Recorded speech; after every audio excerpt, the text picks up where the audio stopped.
Hey, Jeff, do you know what type of podcast we are?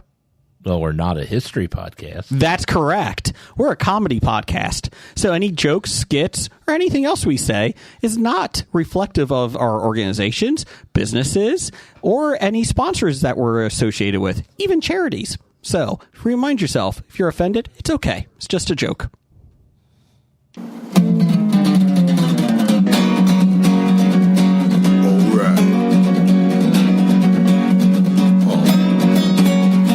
Comic books, movies, growing up with Rokusuki. Superman before Zack Snyder ruined him.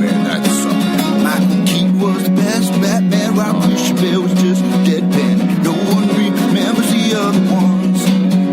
Princess Leia in bikinis and Transformer Lamborghinis. Please don't let Shia LaBeouf ever act again. Please, God, no.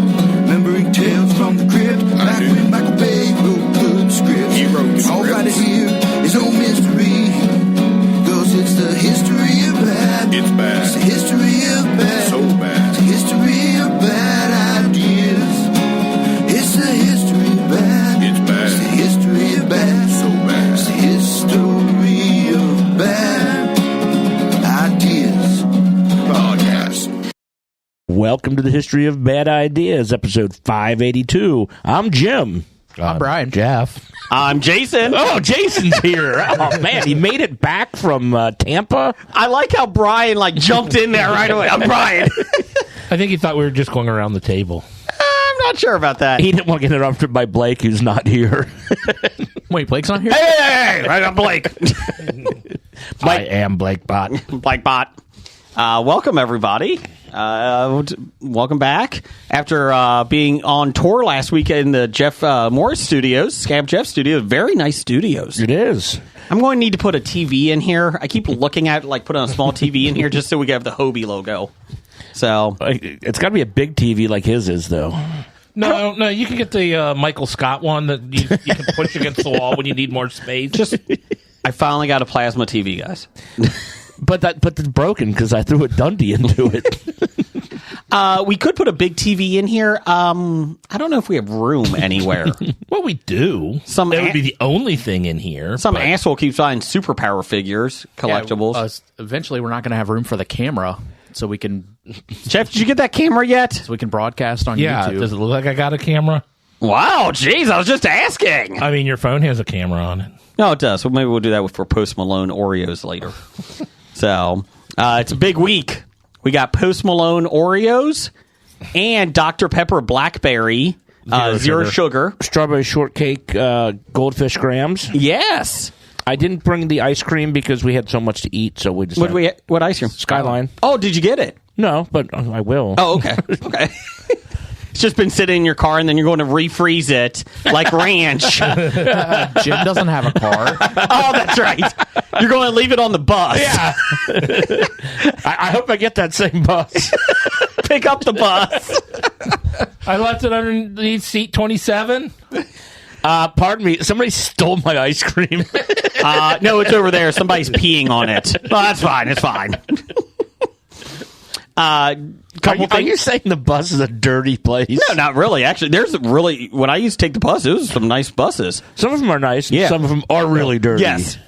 No. See, Jason, you took the ones that pick people up near the enclosed Areas. Yes. The gated communities. The express ones. Yes. No other stops when they decide to show. Couple things about last week's episode. I listened. Jeff. Oh, that's me. Great job not deleting it. Thank you.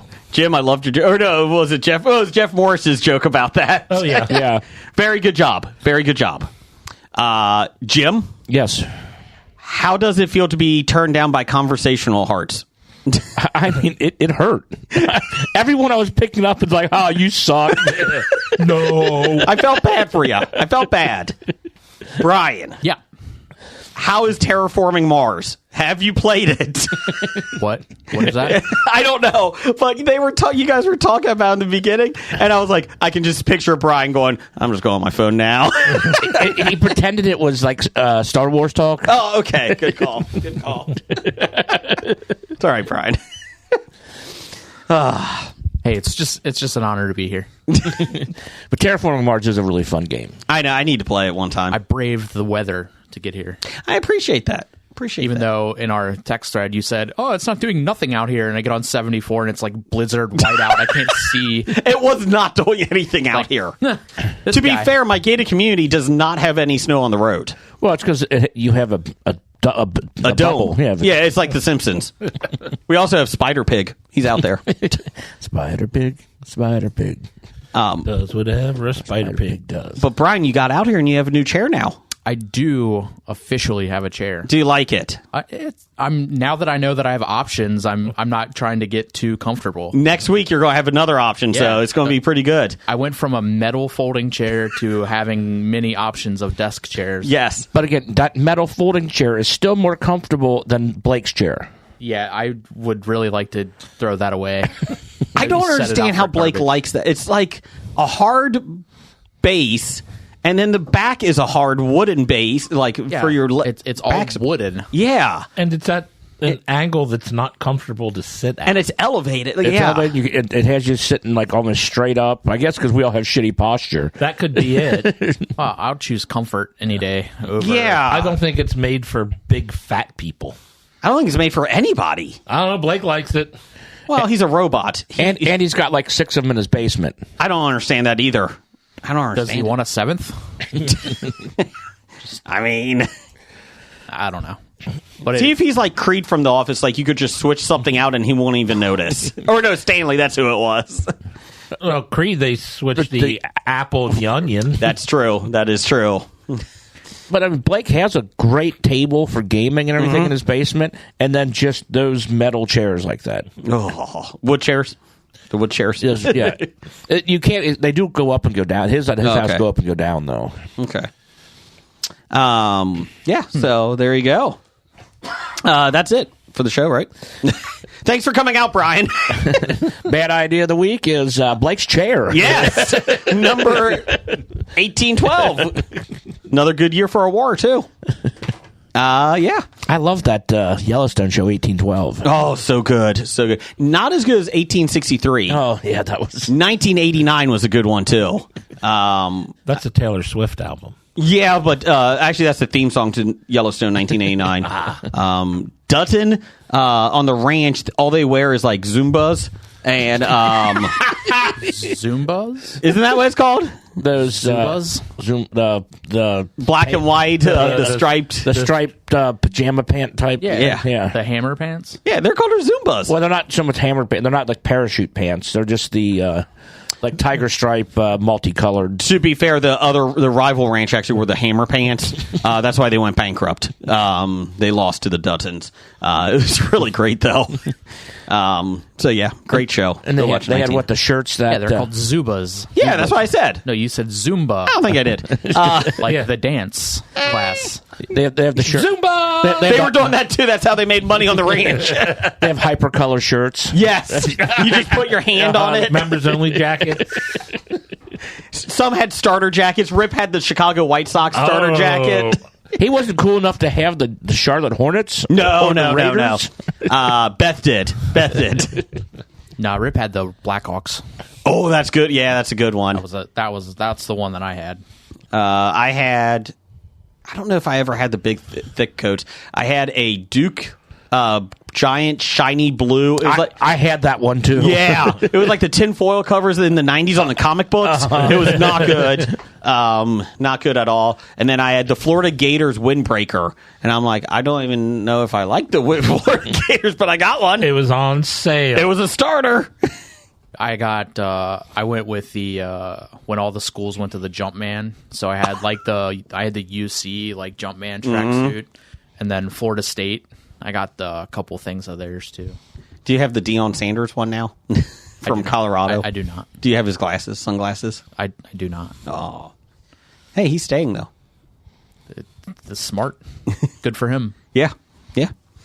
All the NFL vacancy head coachings are filled. Yep. I didn't get hired this year. Oh, I heard you were in the running for Dallas. Jerry just doesn't like me enough. Jerry doesn't like himself. Yeah. Jerry's the only person who he does like. That might be true. So because I mentioned that maybe you might have spent too much on Dak, and then he had some choice words for me and told me to get out of the office. he's a premier quarterback. So, and I'm like, I mean, he's still top half in the league, but he's getting paid like he's a top 5, and he's like, I'm like, okay. I was up for the defensive coordinator for the Bengals. I lost out because I said we should trade for Jesse Bates, and they said get out. So it was doing really well up until then. Yeah, so it's a shame. I was getting a lot. My plan was to get the 2 offensive linemen from the replacements. The big guy, the twins. Okay. I was going to get Shane Falco as a quarterback, backup quarterback. I was going to get the alleged criminal, John Smith. Ray Smith. Oh, Ray Smith, that's right. Wilkinson. Yeah. I don't know where this guy came from. But yeah, they were all for it because they were cheap. And then once I said the Jesse Bates thing, Mike Brown threw me out. It's a shame. Yeah, because he hasn't changed agents yet.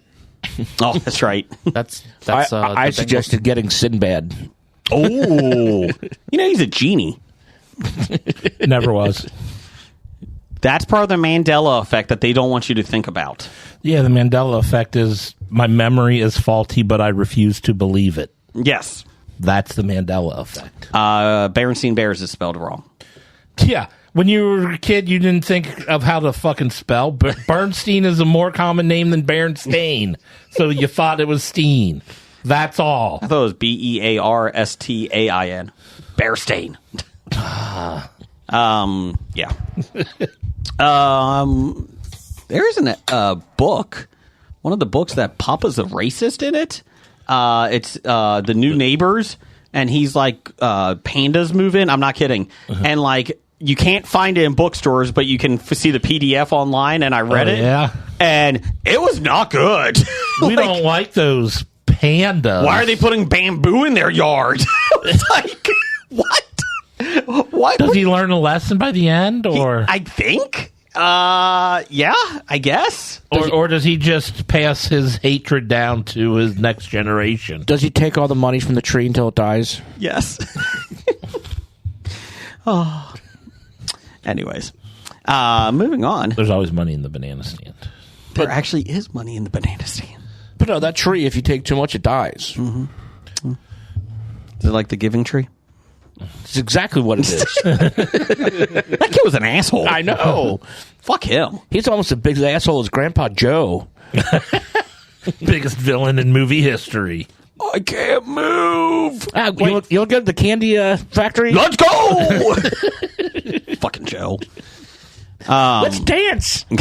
You've been laying in this bed with 3 other old people for not years. only is he an asshole for just getting up and like running to the candy place, he was in a bed with 3 other elderly people. It was a foursome.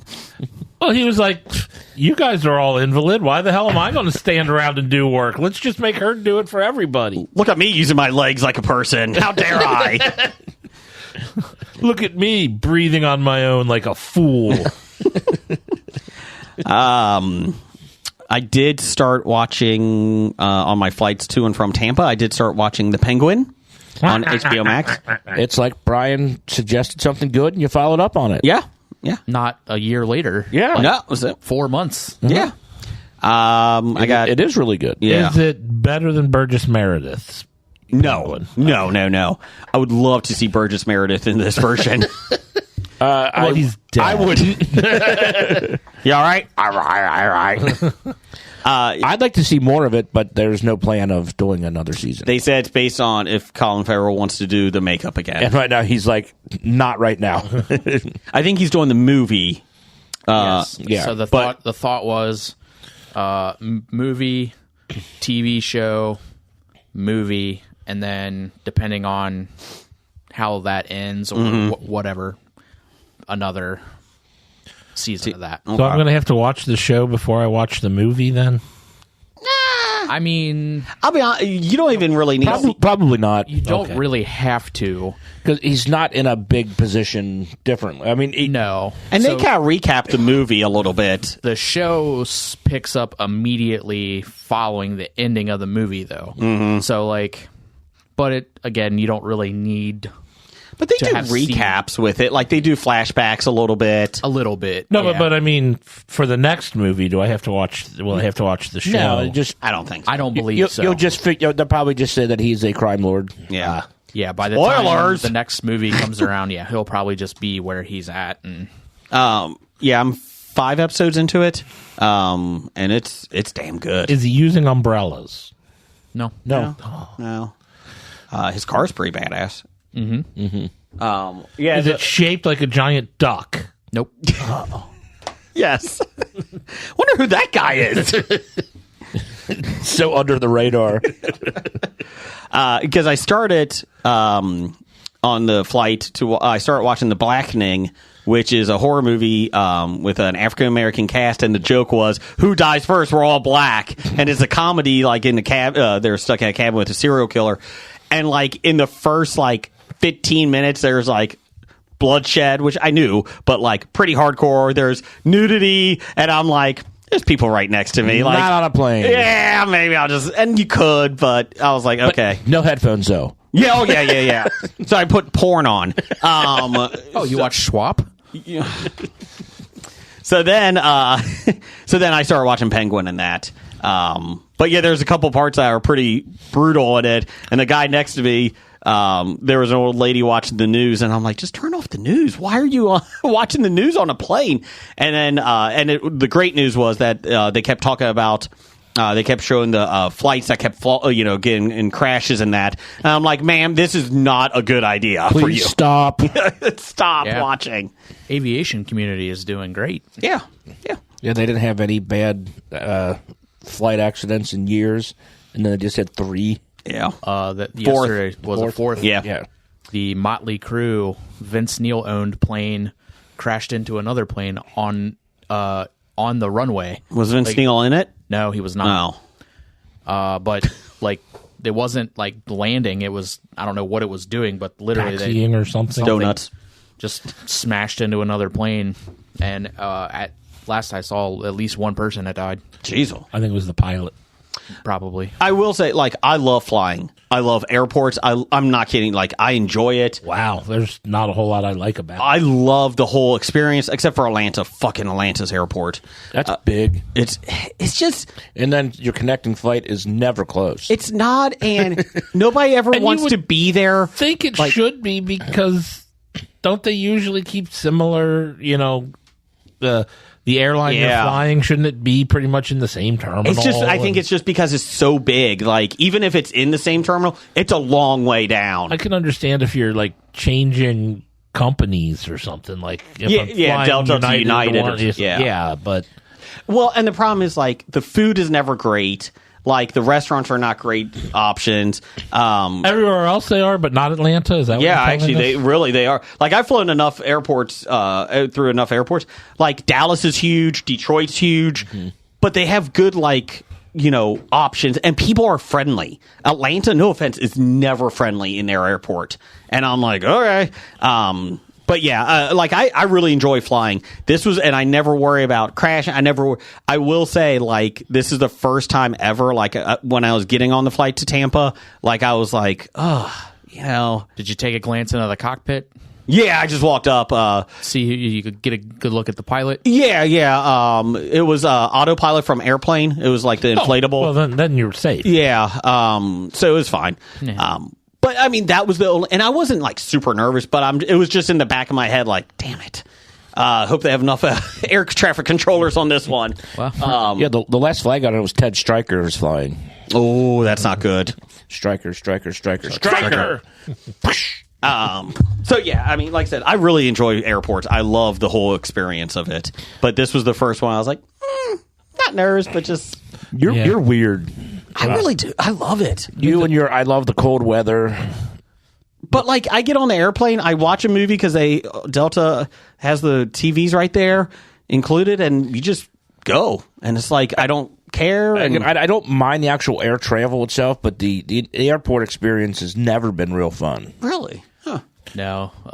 Let's see. When we flew, let's see. I guess it was out of Boston.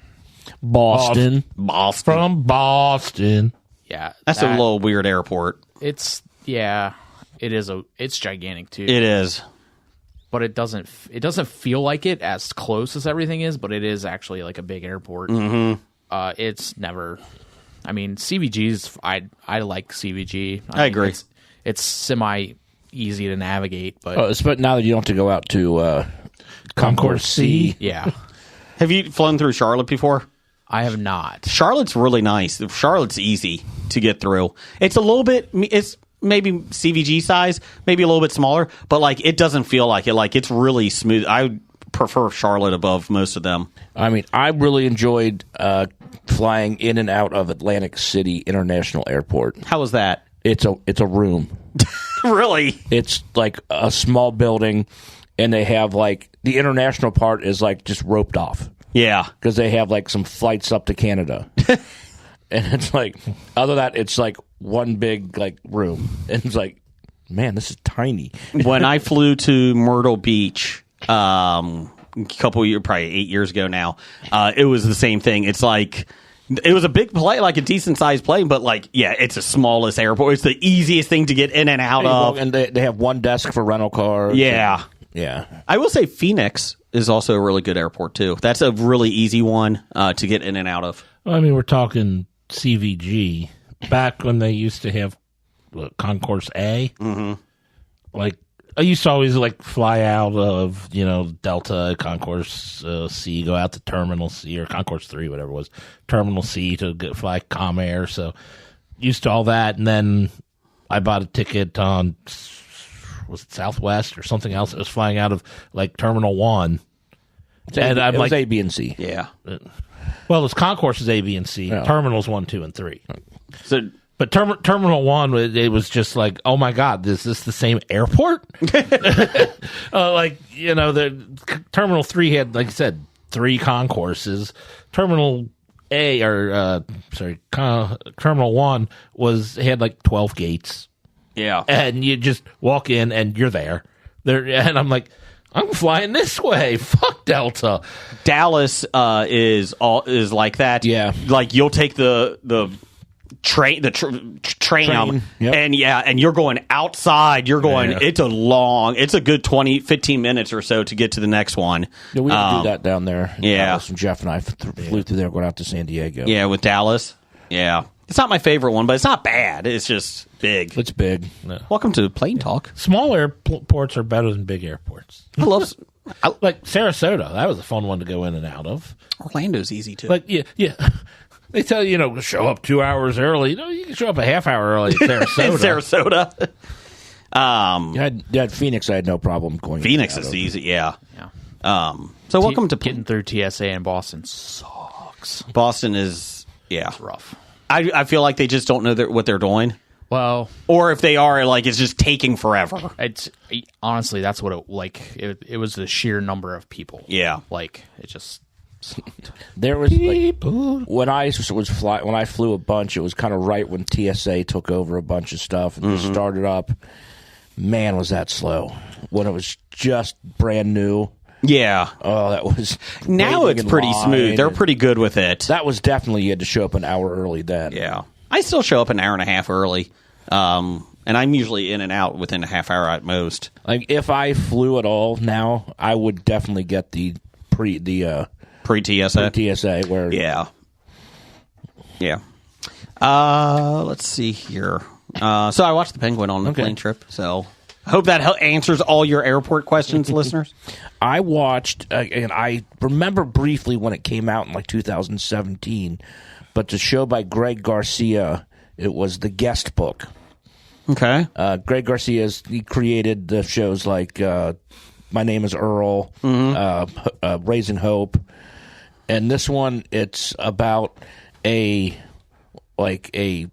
mountain, like Resort? a cabin, like where you're renting, and each week it's a new story about who rents the cabin. Okay. And so the reoccurring characters are the people in town, and he uses a lot of the same people from those shows. Okay. Is there like a main character that overlaps in all the episodes? Yeah, like the people in town. It's Okay. like there's 2 seasons and 2 characters. The second season goes to the beach, and they, Okay. they have a rental property on the beach, and there's a woman and then Eddie Steeples, Crabman, is in both seasons. Okay. But Kelly Martin as the town police officer and Carly Gibson as the bikini bar photographer. Carly Gibson is in both seasons too. Okay. Her- So there's only 2 seasons? It's only 2 seasons, and like Michael Rappaport, his character rents a house in first season and the second season, and it's funny if you like Raising Hope and that type of weird kind of humor. Was it on network TV? It was on TBS. Okay. I vaguely remember that now that you're talking about I it. don't remember that at all. It's only 10 episode seasons, Okay. so I mean it's a quick thing to binge. Yeah. Okay. But if you like that humor, it is amusing. Again, Garrett Dillahunt, I mean, he's so good in almost everything he does. Because I first knew him as Bert Chance from Raising Hope, and he plays the idiot really well. And then he's playing like FBI agents in this, and then he's in Deadwood with 2 characters in Deadwood, but he's fun. Yeah. He is a very good actor. Yeah, I was just seeing who was on it. Lou Wilson is one of them. That's a young Lou Wilson. What do you know Lou Wilson from?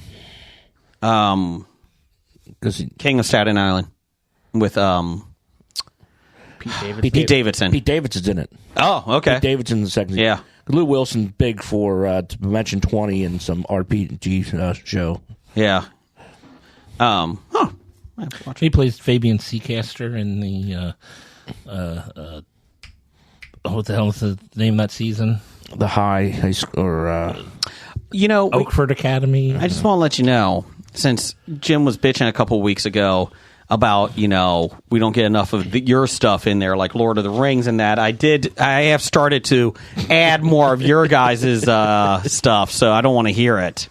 No, I try and share enough stories so we have stuff to talk about. I appreciate that. It's when I share stuff on our group thread, and then like a week, like 7 hours later, Blake shares the same thing, and then people comment when Blake does it. That kind of also makes me feel great when like I go and I like, find a cool story about like a new season or a new movie or something, and then you post it on the then Facebook page. I post it, like put something, and I'm like, oh, that's cool. And then I go back, I get a notification. History About Ideas posted something. I go look, and it's the same fucking thing I posted 3 hours ago. To be fair, I delete mine immediately after I noticed that. Well, the last 3 that has happened, I've deleted them before you did. Oh, well, I've deleted mine. okay, well, I apologize. Well, Jason, you need to turn on the notifications so I know. you see when somebody else posts. Post it. So, I'm trying to. Yeah. Look at us building bridges here. I did watch Sonic 3, the new Sonic movie. Yeah. Much better than Sonic 2, because that was a piece of trash. Is that the one with Knuckles? Yeah. And it wasn't even Knuckles as bad. The whole plot was just awful. Sonic 3, much more enjoyable. It's not bad at all. I actually liked it. Did you watch the Knuckles TV show? Yeah. Wasn't good. Wasn't good. Okay. But yeah, Sonic 3, my son was sick. My youngest son was sick the other day. So we had a... So it was a Tuesday. actually, it was Saturday. It was Friday night and Saturday. So Brad was nice enough to give me a... I'm Brad. there you go. Something and a little link, and I was able to watch Sonic 3. So there you go. Yeah. Brad is getting some good stuff for the Comic Expo. Or Super Cincy Expo, May 16th through the 18th. Get your tickets now. And also for the Cincinnati Comic Expo in October, we just had Tom Welling announced. Tom Welling was 2 weeks ago. 2 weeks ago, yes. They had the other person announced. Yes. From Superman and Lois. Guess I should look at that. I think there's a theme. Is there? Oh, let's see. So that means we're expecting Brandon Routh then? Tyler Hoechlin. Yeah. Yeah, he was announced. Brandon Routh would be a good one. We had Brandon Routh once, and he was amazing. So really nice guy. So yeah, to sense the theme, people. Hobie will be there too. So get your tickets for the Super Cincy Expo in May. That's a good video game one. Tecmo Bowl will be there.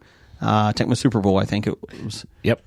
For the tournament and track and field. You'll be on the power pads. 8-Bit will be there. Yep. And there's a new mascot this year. What? Yeah, another new mascot.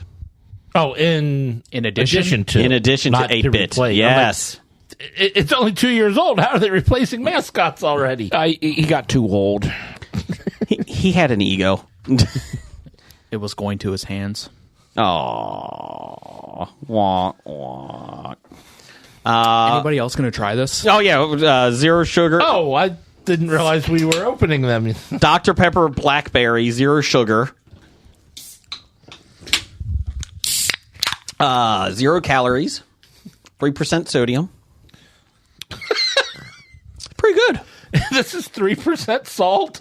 Yeah. So it says. It has your 3% of your daily recommended allowance. No, it's 3% salt. It's not bad. I like it. I like it better than the berries and cream Dr. Pepper. Oh yeah, that was not good. That was not good. Ugh, yeah. I don't think I like it better than Dr. Pepper. Yeah, I could see that. It does have that faint, the zero sugar aftertaste. Yeah. So, Brian, what do you think of it? I think it would be substantially better if it were cold. It's room temperature, so it tastes like medicine to me more than it does pop. That might have been my bad because I forgot to put it in the fridge. I'm not But saying, that is I'm true, not yes. saying that as like, Yes. you know. So what you're saying is if you put your medicine in the refrigerator, then it would might taste better. like Dr. Pepper It Blackberry. does have a slight Dimetapp taste. It does.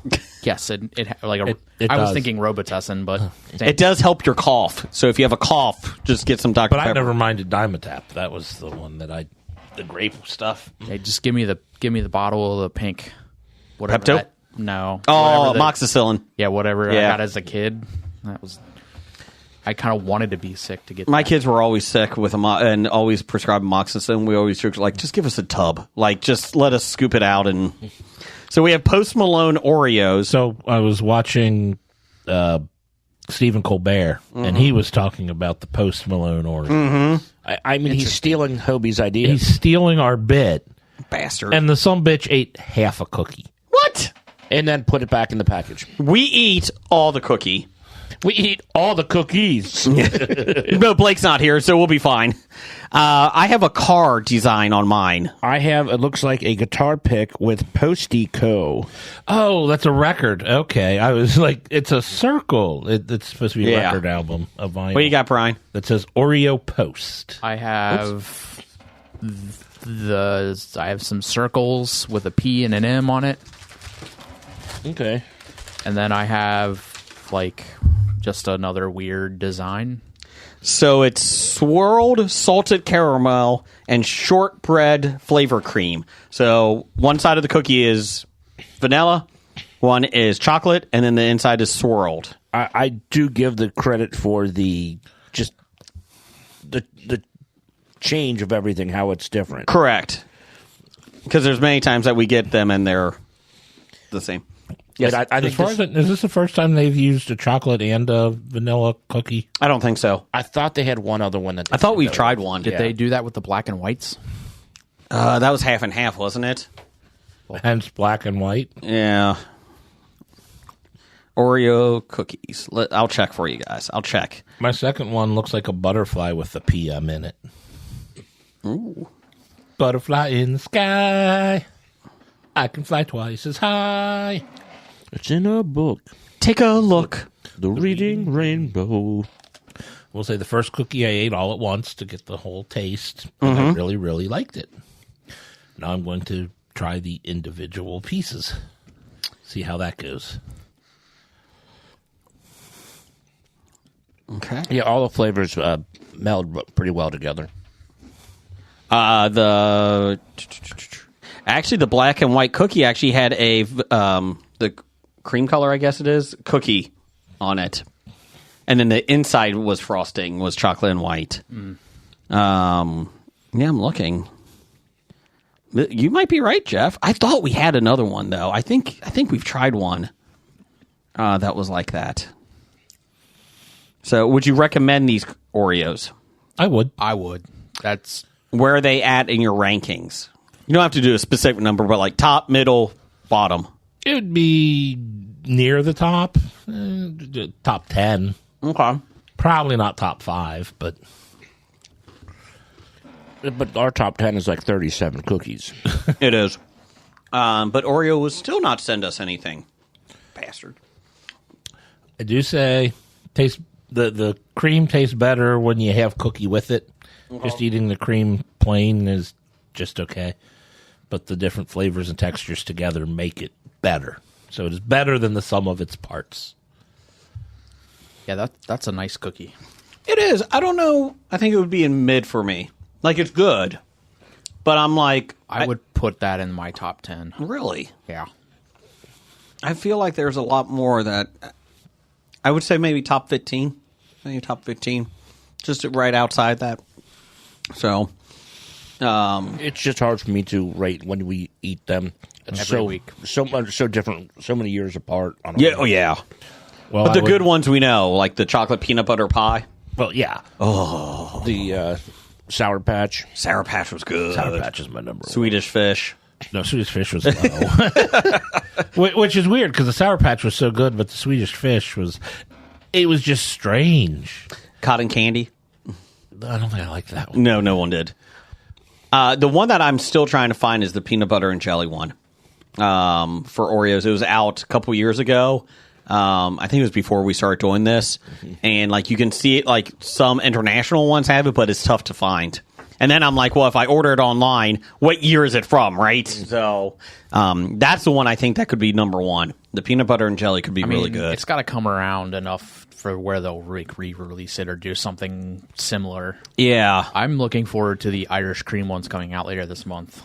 Oh, is that this month? Nice. Yeah. I believe they come out simultaneous with the Shamrock Shake returning to McDonald's. It's the St. Patty's Day. Yep. So it's going to taste like Bailey's? Maybe. That'd be nice. Guess me a couple more cookies. There you go. Brian, what'd you watch this week? What did I watch? Flight Plan. Did you go back and see it again? Flight Risk. Whatever. I did not. Once was enough.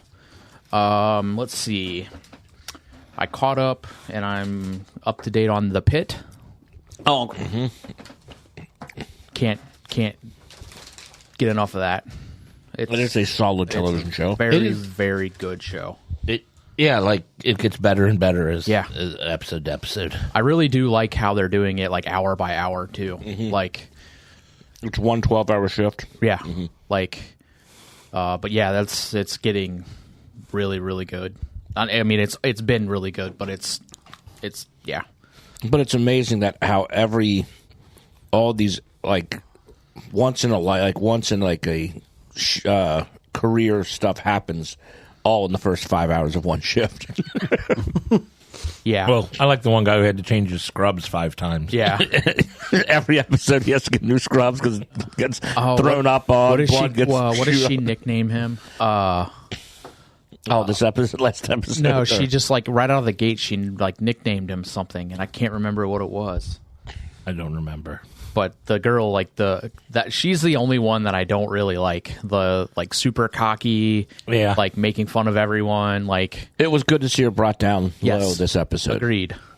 But yeah, yeah. What else did I watch? I am, as of today, I am caught up and current on Bailin' Out Loud. Okay, I'm one episode. I didn't watch this week yet. That's the Tourette's one. Yeah. It is. Honestly, so good. I told Jim this, but I find myself laughing at her a lot, and then I think to myself, I shouldn't be laughing at this girl. I feel bad for laughing at her, but when you watch the show, that's kind of what they're doing is they're telling us that it's okay to laugh at it because that's how they deal with it as a family. That when she just blurts out, tiny penis. It's Joe Biden has a vagina. They talk to the Uber driver. Yeah. I didn't know what to think. She just started talking about Joe Biden having a vagina. It is a really good Like and I am the furthest person from ever wanting to watch reality TV. I just don't find interest in it. But with this, like it's unlike a lot of reality television families. This family they're real. They're like, real. They're not scripted so much, and they're not like putting on a show. They're fun. I mean, they're tackling an issue that a lot of people don't know about, and that they are real. Like so did you see what was it, last episode, or maybe it's the new one where he has to talk to her dad about them moving in together? Yeah. Okay, so like he goes over and he's like in this driveway and he's got all of his chainsaws out. Like he's got 9 chainsaws. So her dad like he does woodworking like as a hobby, but like so like he does like wood sculptures and he has like all whatever. But like her boyfriend and her, they want to move. The whole premise of it, like starting out, is like her gaining her independence and like being able to live on her own. But like he like comes to talk to her dad about it, and he literally has like all of his chainsaws out in the like, and her dad is a very, very intimidating person. Yeah, like he just flat out told the kid, he's like, if my daughter gets hurt, I'm gonna fucking find you. And I'm just like, how did that kid just not piss his pants? Because like I was like, oh, I did. Yes, sir. I will make sure that nothing happens to her from behind my TV. But no, it's a really well done show. And her boyfriend, and he is a super nice kid. Yeah, Air Force. He's in the Air Force, like all that stuff. But her, getting her own independence, moving on her own, and if he's right now, she can't live on her own. Yeah, she's not like she doesn't have enough of control over the tics, and like I think more than anything than the Tourette's is the OCD. Yeah, that seems to be her challenge is getting over like she has multiple layers. So she not only does she have like Tourette's, she has anxiety and depression, and she also has OCD. So like it's always like something with her. And the drugs that they prescribe to her, some of them make her just not herself and just make her like a robot, and she hates that. So she doesn't. So they're looking for alternatives to the medicine. So. Yeah. And lastly, I watched the first season of Tires. On Netflix, the Shane Gillis show. How was that? Oh, that's fucking dumb. They were making a second season. God, that's bad. Shane Gillis, I mean, he is kind of a polarizing comedian. And some of his stuff can be really funny, and some of it can just leave you wondering how is this made? That's what I felt with these 6 episodes of Tires. I was just like, this is so incredibly dumb. Just like a Kevin James show. No. Oh. Way to go there, Jason. Sorry. Way to go there. You were building bridges with Brian, making everything good, and you had to come out with that. What? Just talking about it. Just talking about Kevin James. So yeah, that's so you're not going to watch the second season of it? I probably will. I mean, it literally they're like not even 30-minute episodes. So like I watched it in a day. Did you watch Tim Allen's new show? Last Man Standing? No, the new one. Shifting Gears. Yeah. No. I saw the first episode. And very sitcom-y, like old school. It feels just like Tim Allen's previous sitcom. Okay. I was just curious on it. The other characters are different, but Tim Allen is going to pontificate on his what he wants to. And I was never a big fan of Home Improvement, so every time he gets a new show, I'm like, eh. I still like St. Dennis. I like that a lot. I stopped watching that. It's gotten better. It's gotten better. Like it's gotten better from what I thought it was. The pharmacist from Superstore, who's now the doctor, the brain surgeon in it, the younger guy who wants to live forever. He's hilarious. All right, so if I pick this back up and I start watching it, In 2 years, you're not going to tell me, I stopped watching it, it was dumb. No. I promise. I really enjoyed it. They just renewed it for a second season. I've really enjoyed it. It is funny, the similarities between that show and The Pit, in that they both of those shows have like a very green young doctor or like resident or whatever, like the kid, the nurse kid on St. Dennis, and then the resident on The Pit. They're very similar. I did. They had one.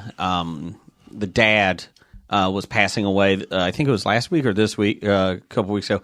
And the kids were arguing, and then like when he did pass, like it was really like they did a really good job with it. So it is a comedy, but like they do have like those little points, like, you know, why the fuck are you arguing? It's his last moment. Like, I'm still curious about That happened in St. Dennis too. Yeah, that was in St. Dennis. Yeah, it was also in the Pit. It happened in the Pit. Too, yeah. I really enjoyed it. The woman from Reno 911 who's in charge of it all, she kind of gets on my nerves sometimes. She's enjoyable, but like sometimes it's like a little too much. They have calmed her down a little bit in the last 4 or 5 episodes. Her characters are always kind of over the top, though. Yeah. That's. But and I don't dislike her. Have you watched the Goldbergs? No. Okay. That show's hilarious, but she was a very over the top. And like I said, she doesn't ruin it. She's not, but like there's times I'm like, okay, you know, but I feel like, I guess what I wanted in it was something not as over the top as when you get her on, it tends to be. Yeah. I did like they did have an episode with the notary in it, with a notary. I was like, it was one of those, and like it was just funny. He's like, you got anything I can notarize? I'm right here all day. What do you need? And it's like just like the typical like, hey, yeah. When like ER was out, and then when Scrubs came out, I'm like, I didn't get into Scrubs right away because I'm like, oh, this is just trying to be a humorous knockoff of this, and I don't want to make that same mistake and miss out on a fantastic television show. Like I said, St. Dennis, I think they have the opportunity to do a really good second season, like to build on it. Yeah, like from the very beginning to like now, like I've definitely, it's definitely improved. Yeah, just in the first 6 or 7 episodes. Because for network TV, the only sitcoms we watch is St. Dennis and Abbott Elementary. Abbott Elementary is decent. That's pretty good. You're missing out on Ghosts. I know, and I don't not like Ghost. We got through the second season, and every time my wife and I would start watching it, she would fall asleep. And I'm like, come on! I'm about to say, if you gave it enough time, I guess, 1.5 seasons. I didn't dislike it. It's just one of those that I'm like, damn it. So, because Tracker, if she doesn't start staying awake for Tracker, I'm just going to go watch it without her. I really enjoy Tracker. So, I'm like 7 episodes into Tracker. Yeah, I think we're like 5. I like the main guy, Justin Hartley. Yeah, yeah, Aquaman. For a show where basically every episode has the same outline of what's going to happen. Yeah, they've done a really good job telling different stories every episode. Yeah, I think. Well, you have to say that about all your police procedurals. Yeah. When was Justin Hartley Aquaman? He was him and Michael Duncan Clark. Clark Duncan. They were in a pilot from the Arrowverse, and he was Aquaman. And you can go online and see the pilot. It's a 43-minute pilot, and he was Aquaman. Because he was Green Arrow in Smallville. Was he? I didn't watch Smallville. I did not either. I'll check. So, Jeff, anything you watch? Wasn't Alan Ritchson Aquaman in something? I'm checking. Alan Ritchson was, or he was. Justin Hartley was Green Arrow. Okay. Alan Ritchson was also in the Hunger Games. Yes, he was in the second and third ones. We got to be getting close to Reacher, right? Oh, he was in this third one too. No, that was the second one. I think. Yeah, he was. That's Justin Hartley starred as him in Aquaman pilot. Is it? Was it? I it think was March Arrowverse? is Reacher. Smallville verse. Sorry. Oh, So, yeah, he was Green Arrow in Smallville, and then in the pilot he was Arthur Curry, aka AC.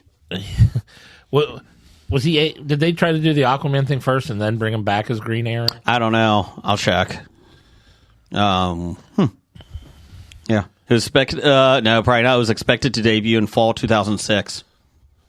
CW Network decided not to buy the series after the merger of WB and UPN.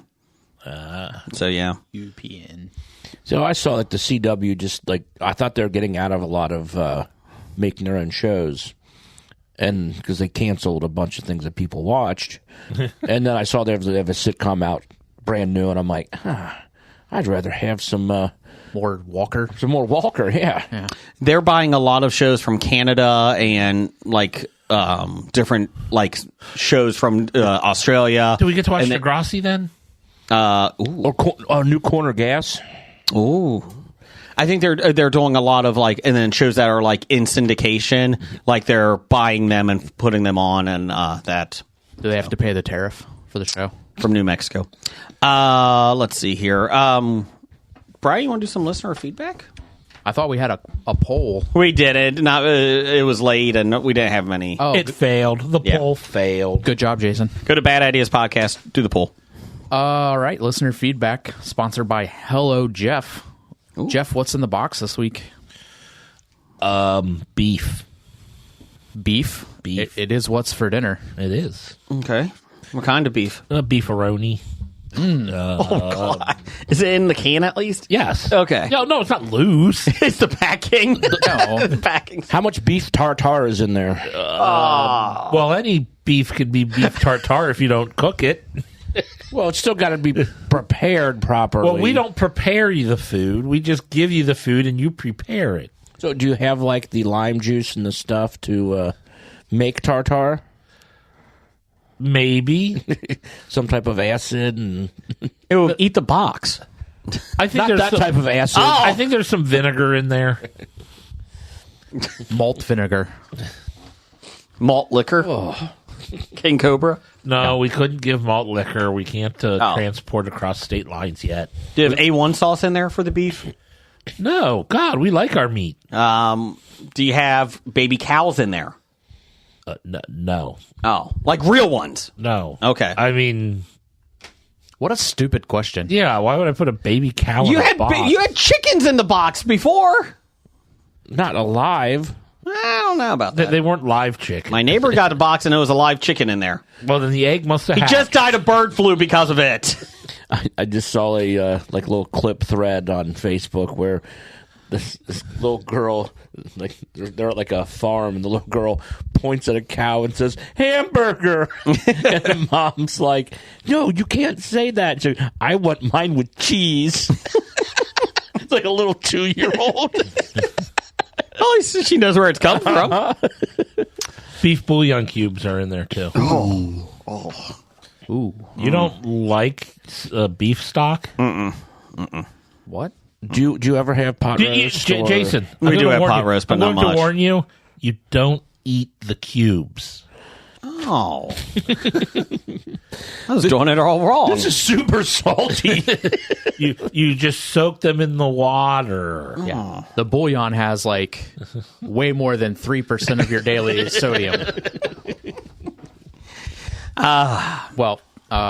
Sounds like a great box, Jeff. Promo code HobiePod will save you 15%. Beef. It's what's for dinner. Baby carrots too. There's baby carrots. Ooh. Any potatoes? No, because the baby carrots are the packaging. Oh, okay. All right. We start off listener feedback every single week with the exact same person every single week. Chili Billy, Sunny D, Ape hands. the wrench, 7. the Jewel of the Licking, beaver tail, Dunkaroo Doug. 8 hands, Beaver Hands, beaver hips, The Kurt Rambo Rambo. expert. DJ Fatty Fat. nope. Fat Shady. Fat Shady. Fat Shady. You'll get this right one of these times. One time. Like 2 weeks ago when you pronounced charcuterie right. Let's not try that again. It was fantastic. We were so proud of you. Well, some of us were. Okay, I was. Yeah. Well, hey, I said some of us. I didn't say who specifically. Thanks, guys. You're overcoming your speech impediment. Can we not talk about coming anymore with my name in it? It's not from last week. Anyways, what else? What about the anus? Can you just give me the anus, Jim? No. I think Kanye has been listening to us a little too much. About the anus? No. Oh. The other thing. Oh. Anyways, moving on. Yeah, Doug. It's Doug. Oh. I mean, his girlfriend wore a fantastic outfit to the Grammy. Was that an outfit? No. Yeah, he did you see he got booted off of X? Yes. Instagram. His website got shut down. Maybe you should just stop giving him access back to these things. Yeah, he's not Doug. No. This is Kanye. Yeah. Doug's next, I heard. Yeah. Doug says, what is the best wrestling theme song? And instrumental music does not count. I don't know why instrumental music would not count. You have to go with the song that was on the charts in Europe for months. I believe in Joe Hendry. Yeah. Joe Hendry. Solid. The man's man from Steven Regal. I was at a bar last man. night, and I met myself, and one guy's like, I just started watching WWE now that it's on Netflix. And I said, I just watched the Rumbles, and I watched recently, and I mentioned Joe Hendry, and then a guy walks up and says, just like, oh, you mentioned his name, he's going to be there. Say his name. There's a groundswell, like grassroots movement of trying to get John Cena to face Joe Hendry at WrestleMania. And they said it does have some traction that could happen. Oh, that's Hendry's goal. Yeah, and they said there's rumors that... And he pretty much said that it's probably going to happen in Cena's last year in his retirement. I mean, how great would that be for TNA wrestling? Uh-huh. I mean... Yeah, I mean, they're doing great, but yeah. Joe Hendry might be up there. You got one? I'll pick whatever Fozzy song Jericho is singing during... His songs are really good. Given... Break the walls down! No chance. That's No chance. Shane's. Here comes the money. Yeah, Vince's song is not good. Honky Tonk Man. He's a honky tonk man. He's a honky tonk man. Oh, that was terrible. It was awesome. Triple H, Motorhead, like that's pretty solid. Yeah, that's true. Yeah. Unfortunately, it took him 38 minutes to get to the ring.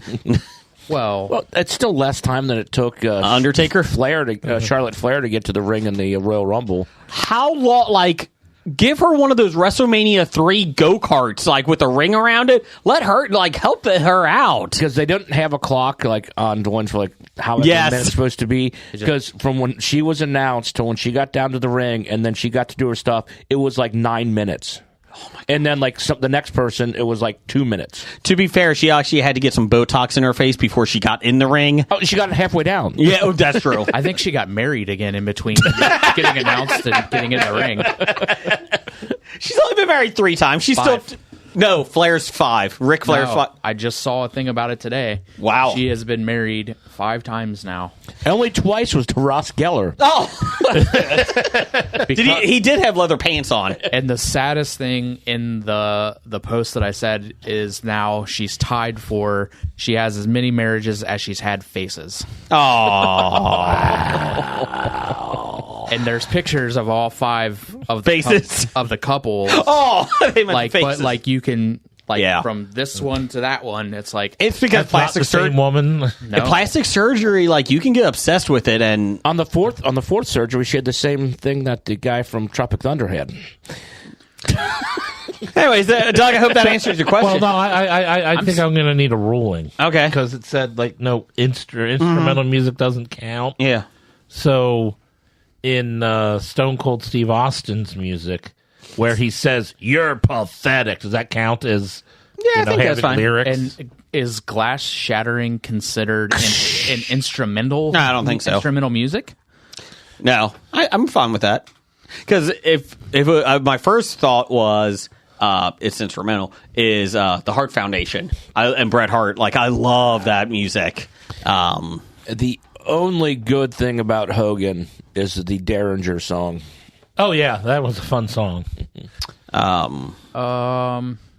mean, it's not really good, but it fits, and I like Shawn Michaels. He's the Heartbreak Kid, yeah. Yeah, I mean it's it's catchy. Yeah.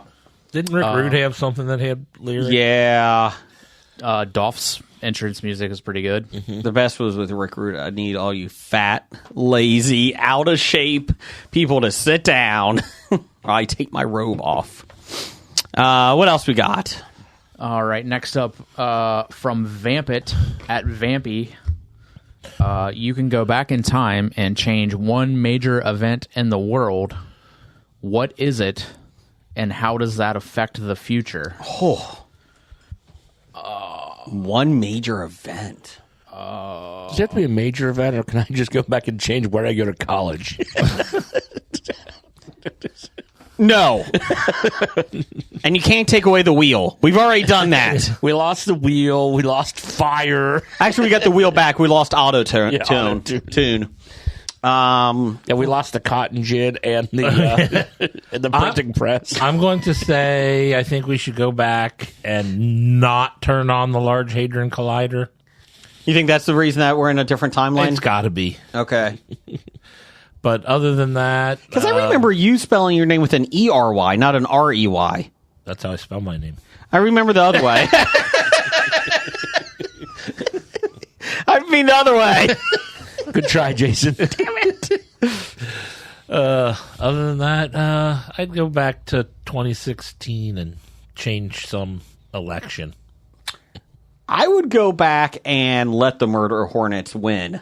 I feel like that could work. Remember the Murder Hornets? I do.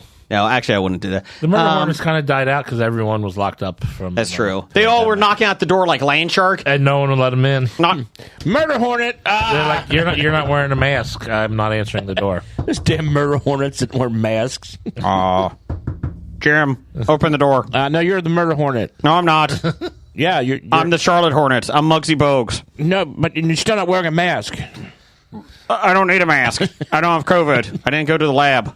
Oh, I don't know that. Yeah, you do. Just take my word for it. I'm sorry, I'm not home. This is a Ring doorbell. Damn it! The third one in a row. I can see you looking through the window. You just have a sign up that If I says... knocked, I didn't ring a doorbell. You have a sign that says we're not home. I see it. Okay. Look at the welcome mat. It says unwelcome. I did see a welcome mat the other day at the store. It says welcome-ish. Brian, what would you change? that lab and the Wuhan. It was a wet market. That wet market. I would probably go back to January of 2020. Yeah, I would probably go back to then, and then I would tell the world what's happening. Okay. And you think when they knew about it. So you think that's going to do a different timeline, a better timeline? How about December 2019? Yeah, we could say December. That's when Jim got sick. That's when I got it. That's when my oldest son got sick for a week. And I had a couple 2 weeks. of other friends that were like really, really sick too. So yeah, we'll say December of 2019. Yeah, my son had a fever for like 2 weeks. We couldn't figure it out. I would probably, what I would do is probably just start having everyone preemptively drink bleach. Good call. Good call. Because it just would go right in and knock it right out. Well, I would go make sure at that time that you raise the production of ivermectin. Yeah. So a lot of worms and horses going around that time of year. So Jim, what are you doing? What are you doing? I'm going away from the development of the COVID. Okay. He's just going away from letting people know that it's going on. Okay. He's going out there and telling the truth. I'm letting everyone know what's happening so that I got you. 1 million people didn't need. Not that it would have been completely prevented. I got you. But prevent some people from dying. Prevent a a lot of people, a lot of businesses from closing, shutting down. Uh-huh. I like how nobody picked Hitler to kill Hitler. I saw something on that where guys like, well, a comedian. It's like, you know, I think everybody tried to go back, you know, but you can't change the past. So, you know, like, you know, any Jew with a time machine would go back and try to take out Hitler. And so if that happened, but you can't change the past, then that means all these Jews are going back in time hunting down Hitler. And Hitler is wondering why all these Jews hate him. And hence the reason for World War II. Okay. Well, I'll go way back. I'll do... The wheel? You're going back to the wheel. No. I'm going to go back with Lincoln and have him not get assassinated, not go to the play that night. See what happens. See if he can do the Reconstruction era and see what happens. How does that affect the future? I don't know. So would the country come together as much? Because it was pretty divided after the Civil War, obviously. And the Lincoln assassination did kind of bridge the gap a little bit. Yeah, he was. I don't know if he would have been able to get. He was definitely not popular in the South. No. Johnson kind of helped do that. Yeah, so you're saying an assassination brought people together? it probably did. Anyways, what else we got here from We are Jacoba? not going to explore that anymore. Jacoba at Tweets by Jacoba. Hey, who's doing listener feedback? I'm sorry. Next up from Donna at Vagiver. Oh, yeah. Yeah, you might want to go in order, Jason. Sorry. Yeah, you're trying to skip over Donna. Sorry. Welcome to listener feedback, Donna. I don't believe I've seen your name yet. She has some anyway. good ones for us. She says, something you know now that you wish you never found out. People bleach their anuses. There was a good joke on like one of the last episodes. I was happy to find that out because then I was able to get my anus nice and bleached. How else do you clean it? Bidet. That was like 7 years ago we started talking about that. And I was obsessed with it like, no! You don't pre-treat with bleach before the bidet? I don't. I've always pre-treated. I pre-treat with chlorine, then bleach. What would I not want to know that I know now? How the sausage is made. What's in a hot dog? What's in the hot? See, that don't bother me. That there's no Santa Claus. Spoilers. That For all the kids listening, good job, Jim. To all the kids listening, why are you listening? This is rated explicit. It's too late. You should be in bed.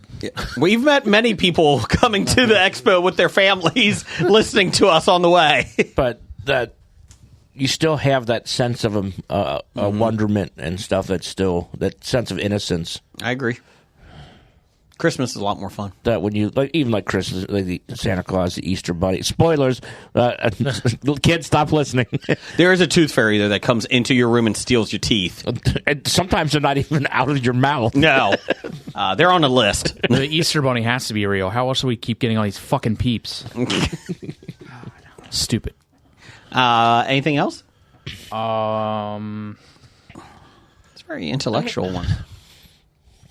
It's not that it's stuff that I wished I didn't know. I guess it's more of stuff that I wished didn't happen. Mm-hmm. But when, like, celebrities or whatnot who you actually respected turn out to be POSs, and then, so all of a sudden, Bill Cosby is terrible, even though He's not I grew actually up- Heathcliff Huxtable. Yeah, I grew up on the Cosby Show, but Cosby Show and like Fat Albert. or I'm a huge fan of stuff that Neil Gaiman writes. Oh, that Now, thing is. and it's like, yeah, and it's just like every time you hear something new, it's like, oh, It's just man. getting worse and That worse. was a tough read. The Neil Gaiman It stuff. was not easy. I mean, it's. I'm not saying I didn't want to know about it. I just didn't want it to have happened. Correct. Just be a good person. On a side note, that might have been my best impression ever. Oh, I'm about to say you did an impression in there. Hey, Fat Albert. Hey, before There's a very much recent thing that I just found out that I wish I didn't know. I wish I would have never found out that Google and Apple Maps changed the name of Gulf of Mexico to the Gulf of America. Well, they do that on any time the official in the United States it'll be listed as Gulf of America, but in Mexico it'll still be listed, and everywhere around the world it'll still be listed as Gulf of Mexico. Yeah. Like Ivory Coast, when they changed their name, Côte d'Ivoire. Côte d'Ivoire, 929. they officially changed it on there because that's what the country there I just established. I understand. Well, I think it's stupid that Yes. our president is doing this, but it's Google and those things. They're doing whatever. Down the hall. No, I just think it's pretty bad. It's too down the hall, but I mean, just executive orders can just change things like that, and it's The new executive order just made Hobie the official podcast of America. shows you bad things can happen with. We don't want to be that, do we? Yeah. Does that mean we start getting paid? Alabama likes us again, so we're good. All three. Roll Tide. High tide. High tide. I mean, I know we're better than the Joe Rogan experience because people have told us that. People have told us that. What else we got here? Didn't they write that on a review? Yes. Nice. Best review You ever. can also hear us on YouTube Music as well. Next up from Jacobo at Tweets by Jacobo, just regular Hobie listener. He says, thoughts? In an interview last week, Anthony Mackie explains what Captain America represents for him. Captain America represents a lot of different things, and I don't think the term quote-unquote America should be one of those representations. It's about a man who keeps his word, who has honor, dignity, and integrity. I don't have like an issue with Mackey's comments because I think he's trying to. I think in some parts of the world, America is bad for people don't like it. So I think he's just trying to show like this is for the main things is honor, dignity, integrity, like standing up for what's right. And he's saying that technically you don't need America in the description of it, but it is Captain America. Like, I mean. It could be just Planet, but somebody used that. Yeah. But it's like Superman. Like in some of his movies, he's even like they've even talked about that with Superman. Like I think that Zack Snyder, as much as I couldn't stand his movies, like he did bring that up. Like he's an American symbol, but in some parts of the world, if he's helping people, it shows that it looks like he's America's helping these people, not him. Well, so for a long time, it was truth, justice, and the American way. Yep. So, and I get what Mackey's trying to say with that, but I don't know if there's an easy way. But this stuff its source material is written in the United States by Americans. Mm-hmm. It's their heroes. Correct. Yeah. And every country has their folk heroes. Yeah.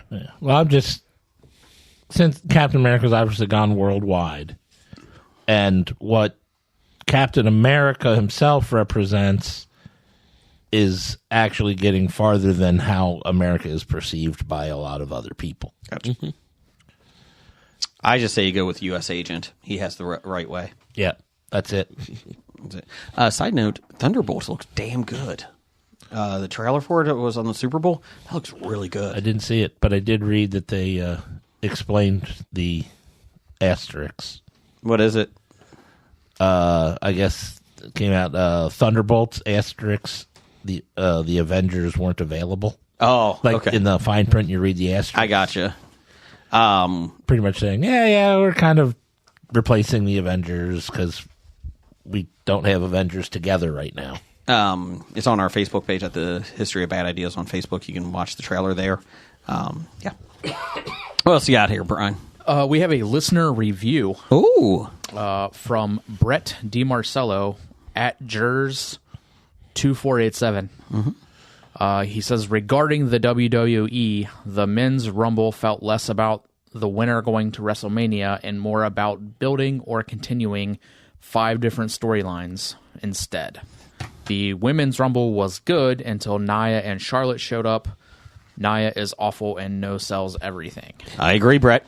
I mean, she was like, when Nia came in and people put moves on her and she just, nothing happened. No. And they just run into her and they fall down and she's just like there.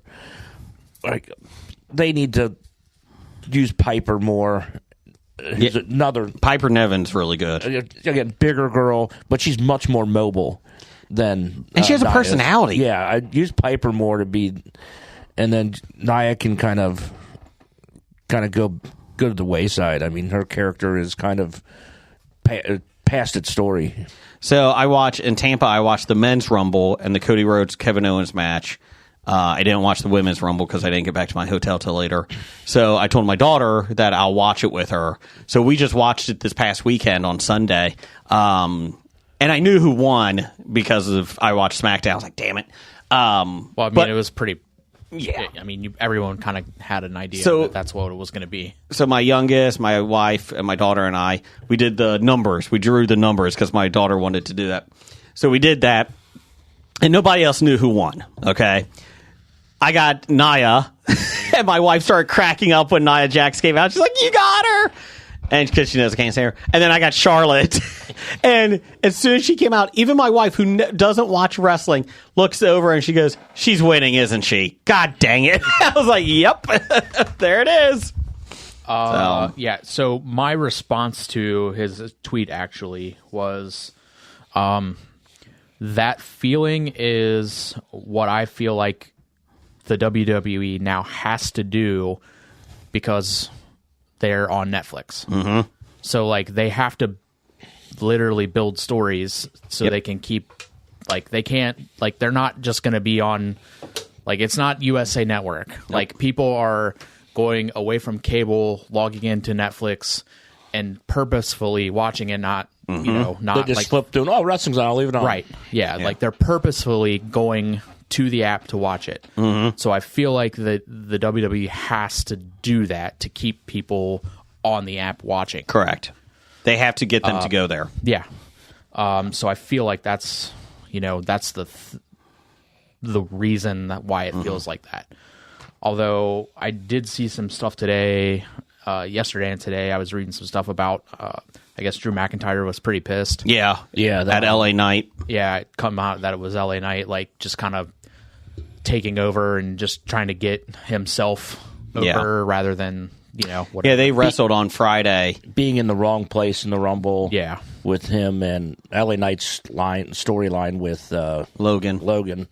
And them doing their own moves rather than time this is supposed to be a switch over, and it caused him to get knocked out at the wrong time. Yeah, he was supposed to be out earlier, and then there was other issues, and it was basically the eliminations are supposed to take place like nothing else is supposed to be going on that takes away from it. You got to look at the eliminations, and it did. They wrestled on SmackDown, and even LA Knight got like some digs in, but like it was subtle if you don't know what was happening. So what else we got? Wrapping up listener feedback with Professor Number One at Dr. Number One. He says, what do you guys think have gotten better with your podcast since you started? I will definitely say, I would say our sound production quality. Mm-hmm. When I released last week's episode, I kind of went back in the archives and listened to some older ones. Mm-hmm. And right off the bat, I'm like, ooh, these sound rough. Yeah, I agree with you. I think the sound production is really good. I think we all have a good flow, though, too. Like, I think... Yeah, the flow's gotten better than when it was just you and me.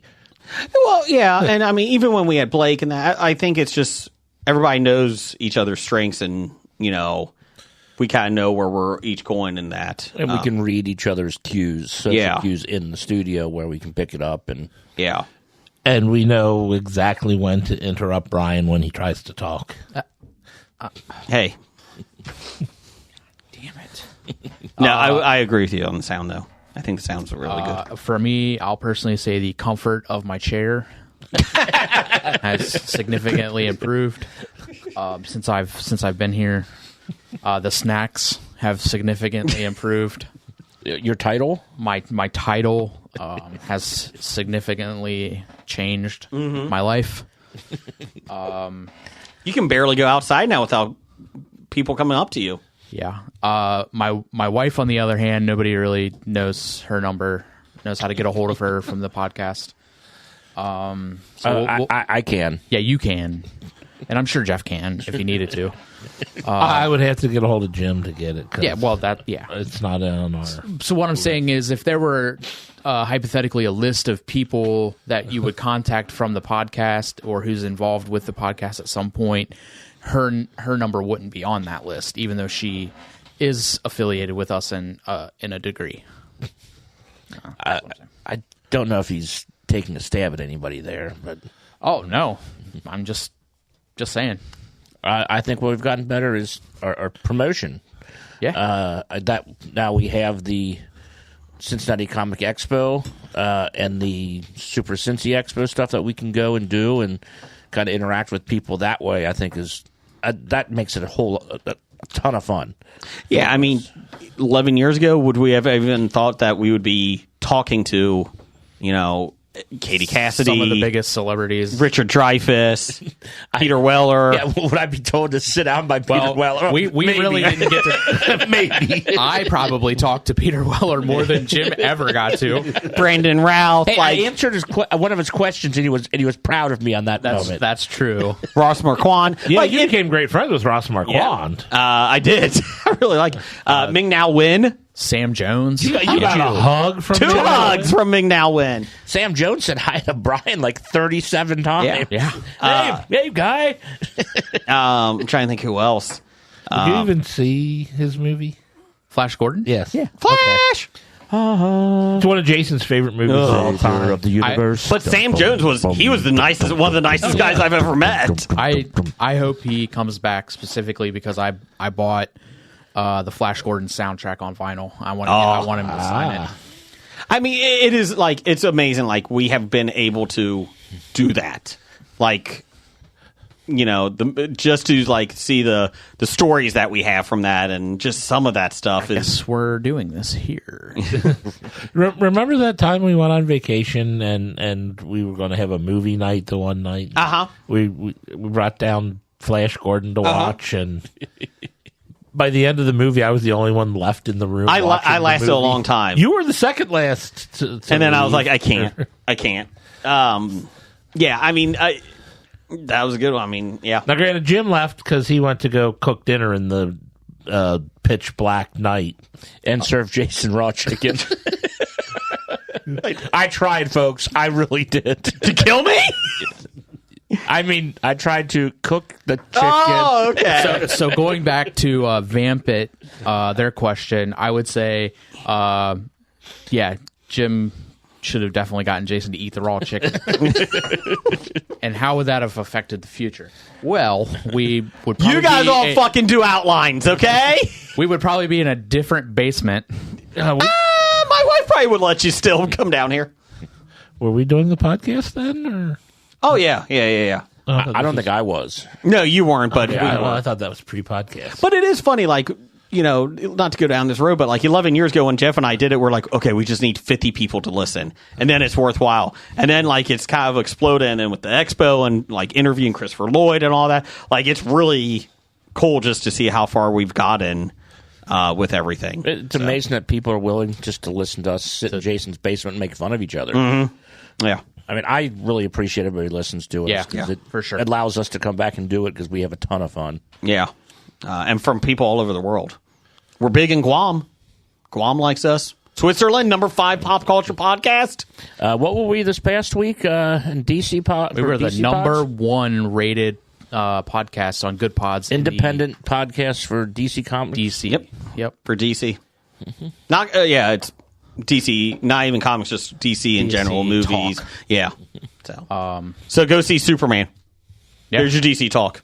There you go. No, I'm waiting for Peacemaker 2, season 2 to come out. You know who's in that? John Cena. Frank Grillo in this new season. Yep.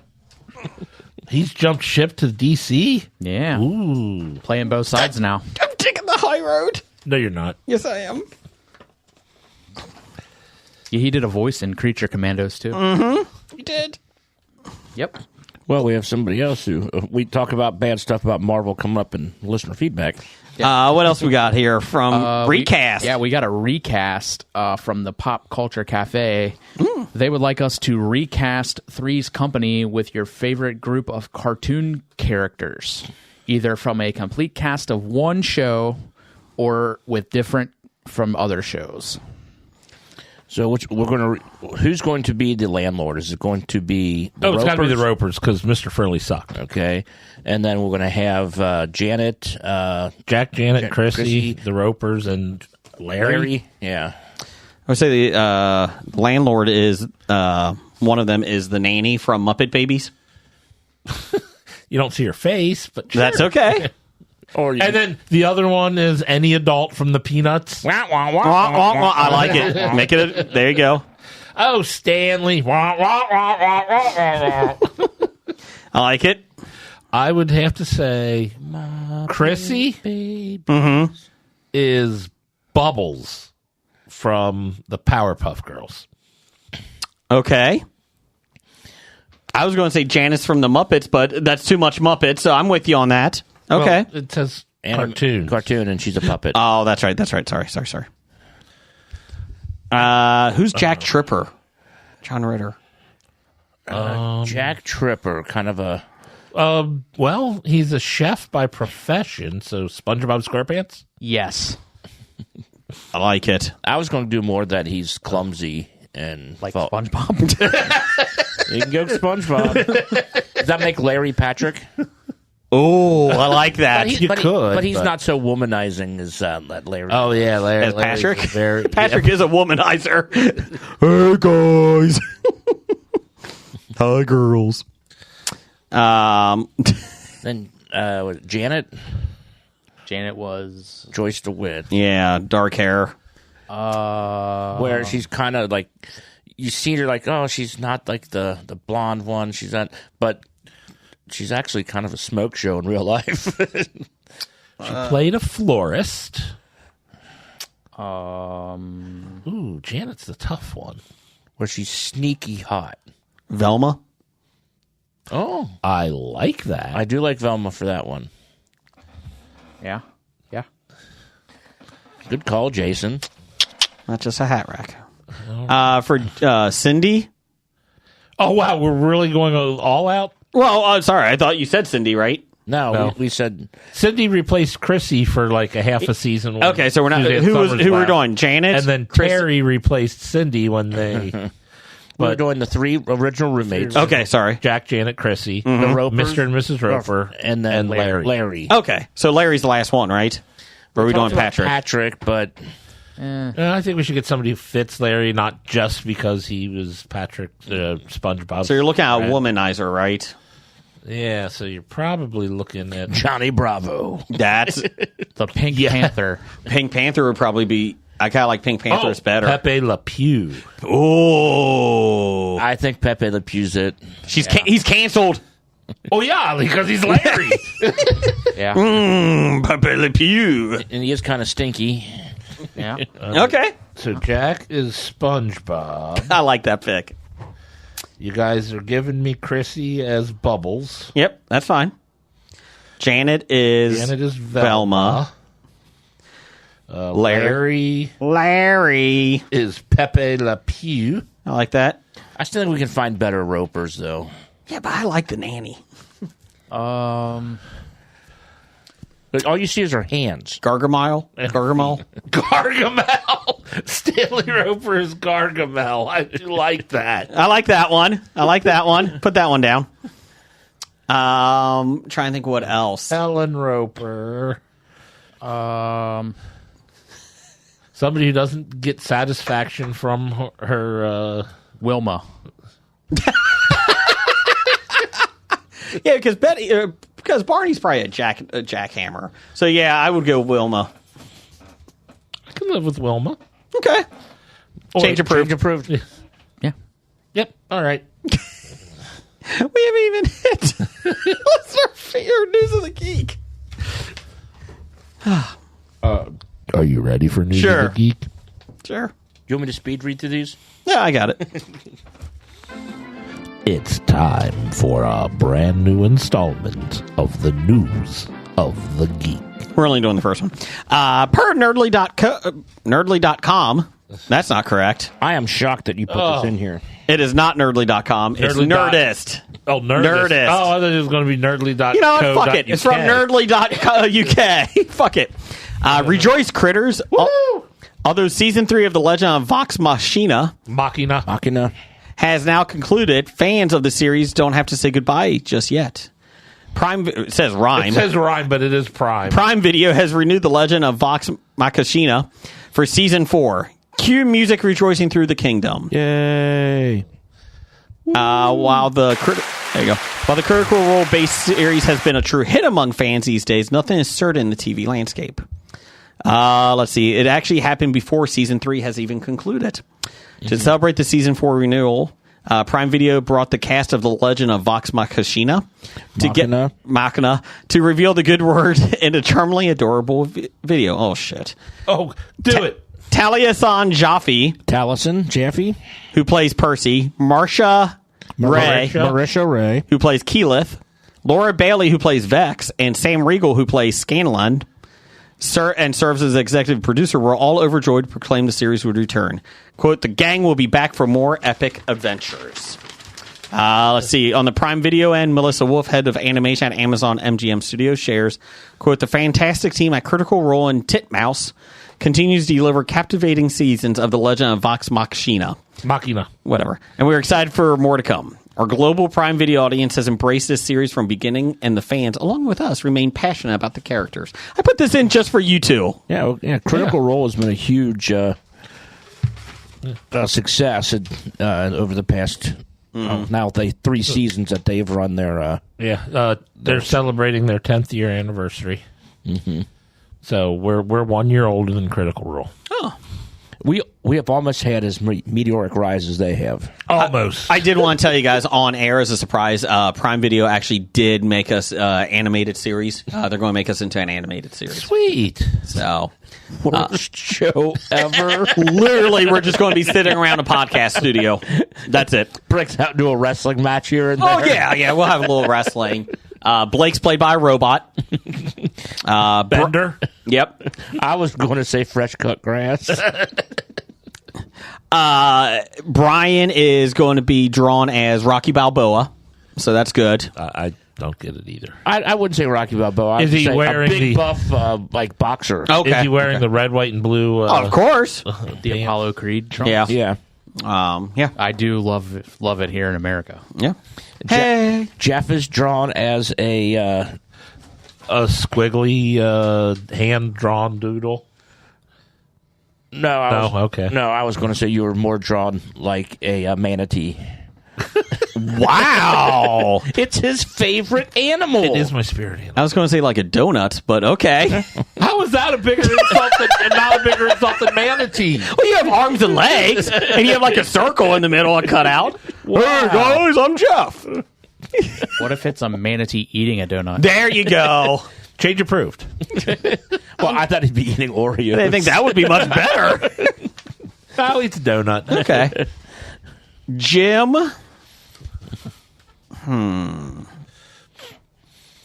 A legit barfly. Just a barfly. Could see that. like a giant fly. Like, Yes. like a giant brindle fly. like a fruit fly, or like one of Homer's buddies hanging out at Moe's. Yes. Like the one who just Either passed one. away this last season. Yeah. I could see that. Okay. We like this. Doug is obviously a gorilla. Oh, obviously. Yeah, and The only thing you see is his hand. yeah, like it's kind of like it's the only thing that fits in the studio. Is like Just see him coming through the door. window. He sits outside the window. It just hands us like nasty ass shit to eat. Wrench. It's going to be like the hamburger helper hand. Like Yes. the oven mitt.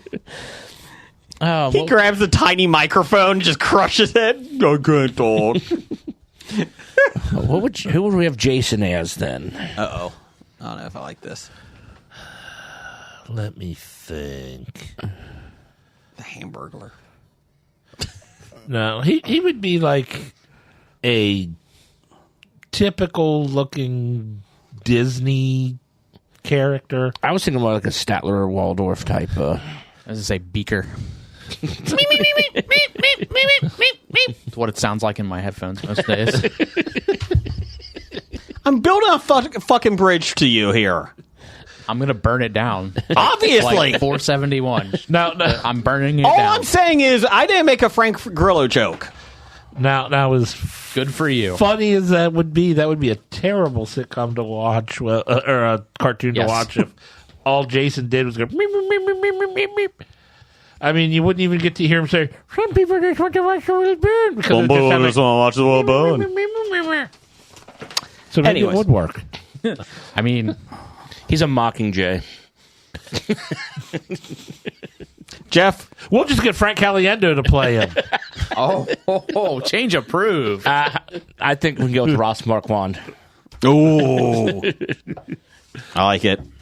Jeff, real quick, box office news. See if you can do it in 30 seconds. What? Oh, wait, let me open to the right page. Jeff or Jim, you got 2 minutes for new ones. No real bombs this week. Number one, Dogman made $13.7 million, a total of $54 million on a $40 million budget. Looks stupid. Number two, Heart Eyes made $8.5 million in its opening weekend on a budget of $18 million.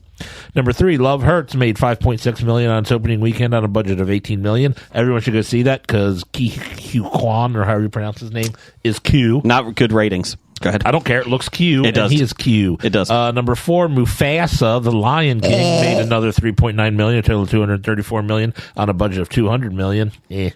And coming in at number five, Companion made $3 million, a total of $15.5 million on a $10 million budget. Jim, you got 2 minutes and 1 second. Go. I'll do what I have to do. There's only 5. Go. So it's Becoming Led Zeppelin. The film traces the journeys of 4 members of Stairway to Heaven rockers through the music scenes of the 1960s and their meeting in the summer of 1968, culminating in 1970. It's a documentary about Led Zeppelin. Spoilers. It's not a spoiler. It's just saying what it's about. And then In the title. we have Desire Lines. An Iranian American trans man travels back into time to an LGBTQ plus archive to understand his sexuality. He encounters his past and present selves during an erotic journey of self-discovery. Surprised From Milanda Minsk. I'm surprised this is allowed to be released in the United States. It might the not hall. be. We'll see what happens. Down the hall. We have The Long Game. Ambitious young actress Holly Sloan agrees to help her boyfriend Richard Metzger scam Hollywood legend Mariah McKay, but the two women strike up an unlikely friendship instead. Soon Holly must decide where her true loyalties lie. Okay, that's Kathleen Turner is the person they're trying to scam. guys. The Kathleen Turner Overdrive. Jackie Earl Haley. Okay. Oh, cool. Barry Jive and the Uptown Five. Okay, and then we have You, Me, and Her. A chronically married couple flirts with a threesome to rediscover themselves. Nice. From the creators of Swap. No, it's not. Less squirting. You can't get more. Well, it'd have to be a fire hose. Just squirt.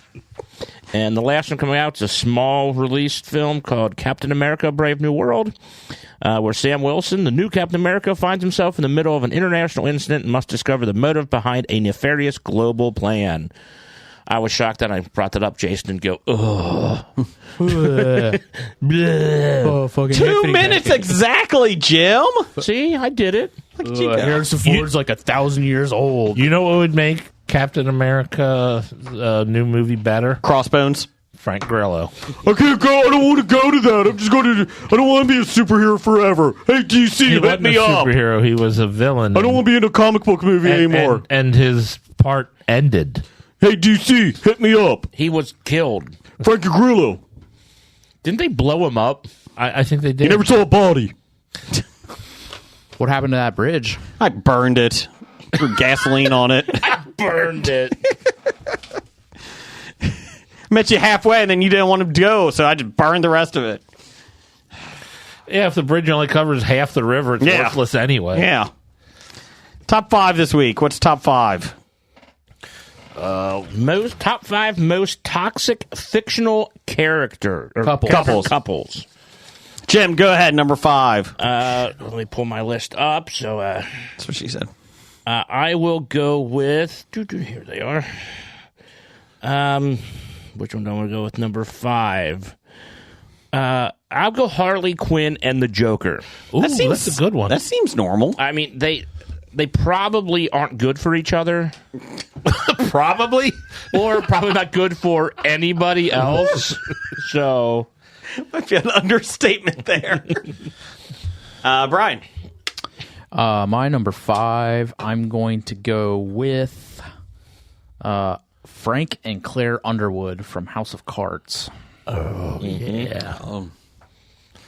I only watched one season of that. I should probably have watched more. They get far more toxic in the later seasons towards each other. But they're not great to start with, but it gets worse.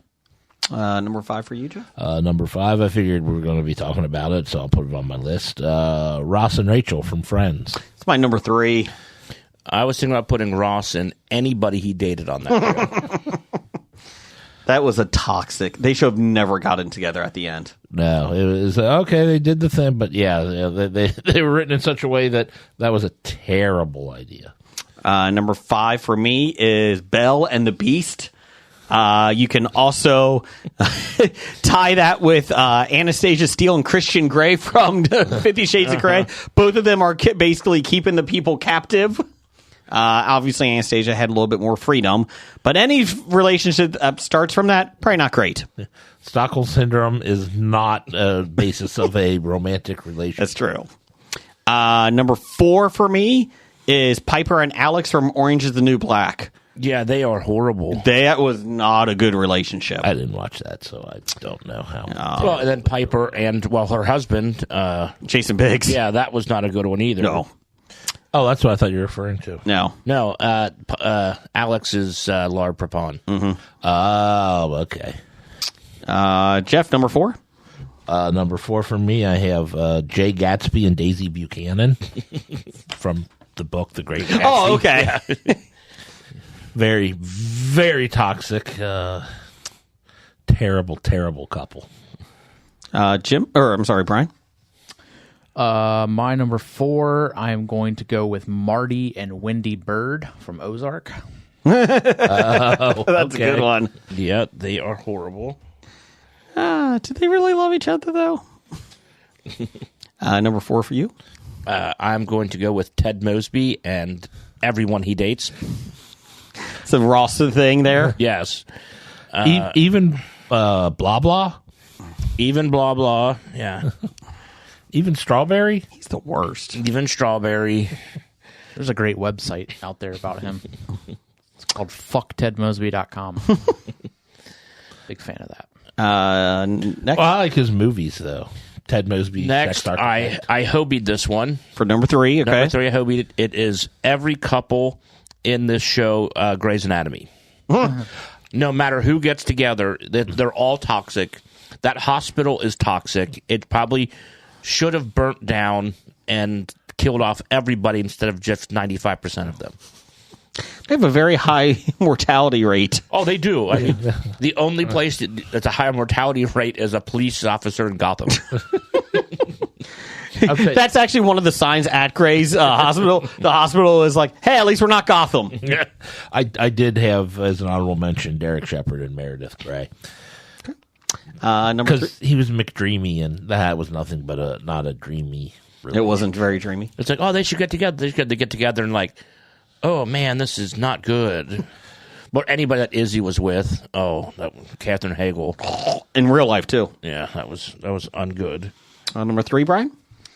Number 3 for me, I'm going to go with Forrest and Jenny. But they go together like peas and carrots. I don't think Forrest was so much toxic. No, it all was Jenny. just Jenny. Yeah, it was. So Jenny's the Ted Mosby in this relationship. Yes, absolutely. But because there are 2 of them, I had to say Forrest. But yes, Jenny is the toxic person. Jeff, number 3? Number 3 for me is Kelso and Jackie from That 70s Show. Yeah, that's And honestly, I'm going to go ahead and even Hobie that, because honestly, Eric and Donna were kind of toxic too. Are you going to go Kelsey and Jackie in real life? Anyway, my number 3 was Ross and Rachel. My number 2 is Miss Piggy and Kermit the Frog. There's physical abuse. There's verbal abuse. Kermit needs to stand up for himself. I saw a little cartoon where it was Kermit and Piggy are sitting on the couch, and there's these two like warped like kids, like tadpole pig thing, like just mutants, like trying to crawl out. It's like, we're going to go outside and play. Yeah, and even when they went ahead, they broke them up for the Muppets talk show they did. Mm-hmm. And, man, Piggy was still a pain in the ass and interfering with Kermit. Yes. So, I mean, they were no longer a couple, and she was toxic to him. Yes. I'll put it on our Facebook page. Can we go outside? Sure. Yeah. One has an oxygen tank. Sorry. That was a good one. Oh, my God. Okay. Moving on. Jeff, you're up. My number 2 is Walter and Skylar White from Breaking Bad. Yep. That was an honorable mention for me. Yeah, they are not great for each other. Yep, one person does something bad, and then the other one just has to Do something. just drive it in. Brian, number 2. Number 2 for me, I'm going to go with Jamie and Cersei.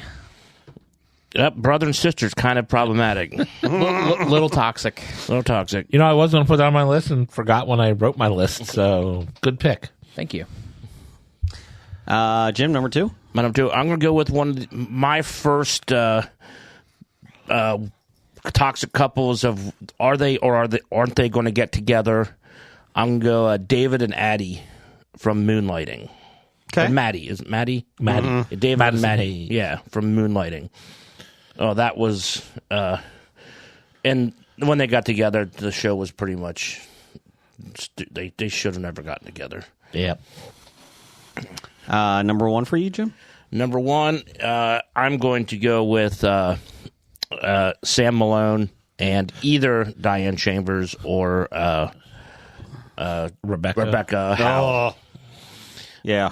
Even when she got together with Robin, that was not good. No. When Rebecca and Robin. Robin Colcord. I mean, no one as good as like Woody and Kelly, because Woody wrote a song for her. Kelly. Or you can even put Frasier and Lilith. That was not good. No. Or Frasier and Diane. Yeah. Nick and Carla Tortelli. Oh, that was good. Carla and Eddie LeBeck. And well, apparently, like they might have gone on a little bit longer if Jay Thomas didn't badmouth the show. If he kept his mouth shut and didn't call Rio Perman ugly. Yeah. Jeez. Then they wrote him off the show and killed him. He got killed by Zamboni. Jump on it. Number 1 for you, Brian. Number 1 for me, Ron and Tammy 2 from Parks and Rec. Oh, I didn't even think of that. Oh, bravo. Bravo. Yes, they. Oh. What he has. The cornrows. Yeah, Yep. wearing the Japanese robe. And the middle of his mustache was worn out. Number 1 for you. Number 1 for me is Gemma and Clay from Sons of Anarchy. That was an honorable mention. I have number 1 is Michael and Jan from The Office. And I really can't get over this fucking cartoon. Every time I look at it, the daughter has a frog leg and a pig leg. Oh, yeah. I can't stop. I can't. Pretty much most of the in Sons of Anarchy, most of the couples in that are toxic. Not great. Not great. So same in The Office, to be honest. Yeah. Well, except for Phyllis and Bob Vance. Bob Vance, Vance Refrigeration. Bob Vance, Vance Refrigeration. Bob Vance, Vance Refrigeration. Hey, say, Bob, what line of work are you in? When Karen was new, and she's like, Bob Vance. And it's like, oh, who's that? Oh, you have a lot to learn about this town, Missy. I'm surprised Robert California and his wife got Word tyranny. Let's see here. We did have some listener feedback. We had Jacoba, Celebrity Jacoba. He had Marshall and Lily and Ted, Barney, and Robin. I don't think Marshall and Lily are that toxic. Well, he said they were. Right. Jim and Pam from The Office. Oh, man, Turk and Carla from Scrubs. Really? Jackson Tara from Sons of Anarchy. The Pina Colada song couple. And honorable mention, Miss Piggy and Kermit. I like the Pina Colada song I would like to ask for some clarification on why he feels Turk and Carla are toxic for each other. There you go, Jacoba. Jim and Pam are toxic to everybody else. Yeah. Especially when she's like, can you not wear perfume? I'm pregnant. Fuck off.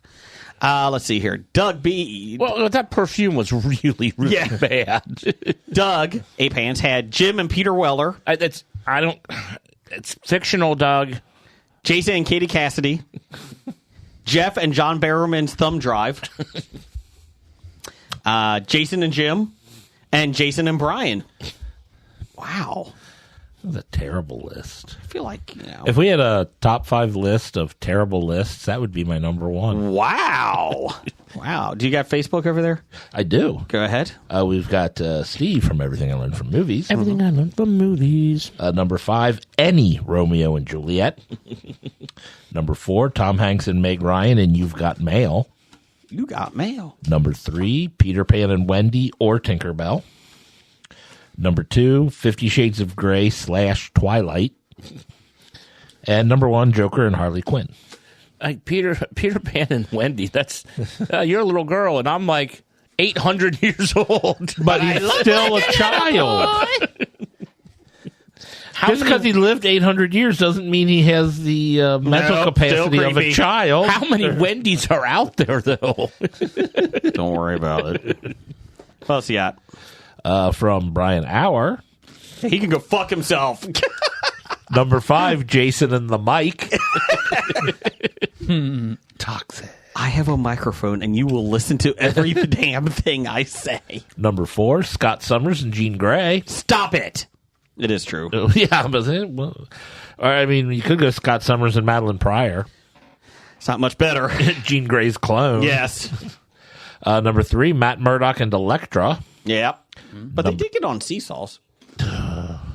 Number 2, Ross and Rachel from Friends. Good one. And number 1, Sam and Diane from Cheers. There you go. I actually saw this online, so I had to steal it. Honorable mention, Captain Ahab and Moby Dick. That's the definition of toxic. And then I had Nick and Amy from Gone Girl. That was not a good relationship. Probably not. No. When you fake your death and Blame your husband for murder. I have Julie Sullivan and Glenn Guglia. Julia Guglia? That's funny. Why is that funny? I don't know. Good thing Billy Idol was there to help break that one up. Thank you, Billy Idol. No, thank you. I had Julie Taylor and her teacher's assistant. Julie Taylor is a slut. Friday Night Lights. You know, that was a good show. Did you ever see it? You should watch it. I did. Did you ever see it? Uh-huh. Oh, okay. You know what I didn't see? What? Those goldfish cookies. Yeah. We haven't. Brian, do we have a Mad Libs before we wrap this up? Bad idea. Oh, I don't get to give mine. Okay, go honorable ahead. mentions. Jeez, I got a whole list of them. Simmer down, manatee. No. I got Peter and Lois Griffin. Mm-hmm. I've got John Bender and Claire Standish. You could do Peter and the Chicken, too. I didn't. Yeah, Bender. Oh, God, that is horrible. Yeah. I've got Edward Lewis and Vivian Ward, Okay. the couple from Pretty Woman. Pretty woman. I've got the Don't You Want Me couple from the song. And Don't you want me? Damon and Rhaenyra from House of Dragons, or whatever it's called. Damon, uncle and niece. Uncle and niece. Ooh, incest.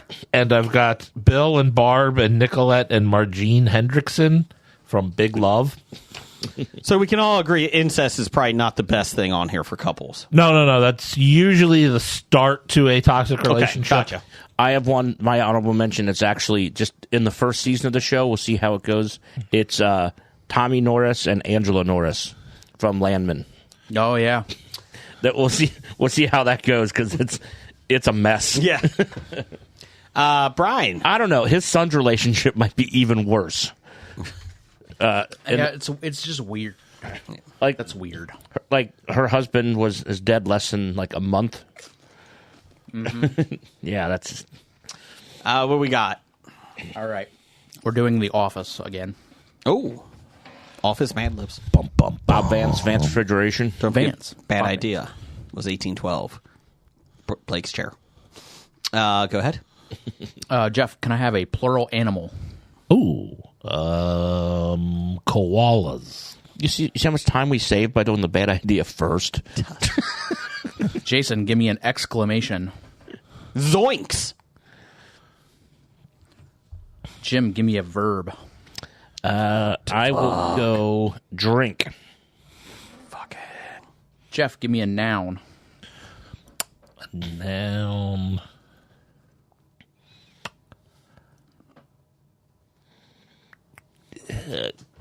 Headstone. Or tombstone. Would tombstone be better? Tombstone be better. Tombstone. I'm sorry if that screwed Hey, you up. quiet. We're trying to do a podcast. Goldfish. Jason, give me an adjective. Wiley. That's good. Jim, give me a noun. Cookie. Oh, these are delightful. We are trying the strawberry shortcake graham goldfish. I'm following up the Pringles hot ones with the strawberry shortcake goldfish. These are good. Jeff, give me a plural noun. Nazis. Thumb screws. Anuses. Can you just give me the anus? Jason, give me an adjective. Slippery. I might steal this bag and take it with me. Jim, give me a verb. Steal. Jeff, give me a plural of something that is alive. Rodents. Amoebas. Oh, I could have. Oh, I should have done water bears. No, I've been trying. Strawberries. Jason, give me a noun. Nazis. That's plural. I just asked for a noun. Fine. Nazi. None. A none. None. None shall pass. Jim, give me an adverb. Inadvertently. Oh, I like that adverb. I think that's a new one. We haven't had that one. Jeff, give me a verb ending in ing. Fucking. No. Sorry. Anusing. Fisting. Yeah, I'll go with fisting. Oh. God. Jason, give me a verb. Bleaching. Not ending in ing. Oh, sorry. If I need it to end in ing, I will tell you. Hey, simmer down over Bleach? there. You said verb? A verb. Just bleach? No. Cook. Jim, give me a noun. Anuses. Anus. It's plural. singular. Anus. Starfish. I will go ranch. Like as a house. Place with horses on Not it? the thing Doug tries to poison us with Nope. But the Dutton Ranch. when they wear Zumbas. Only in 1989. Yes.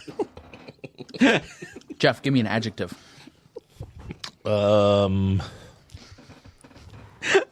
Fascinating.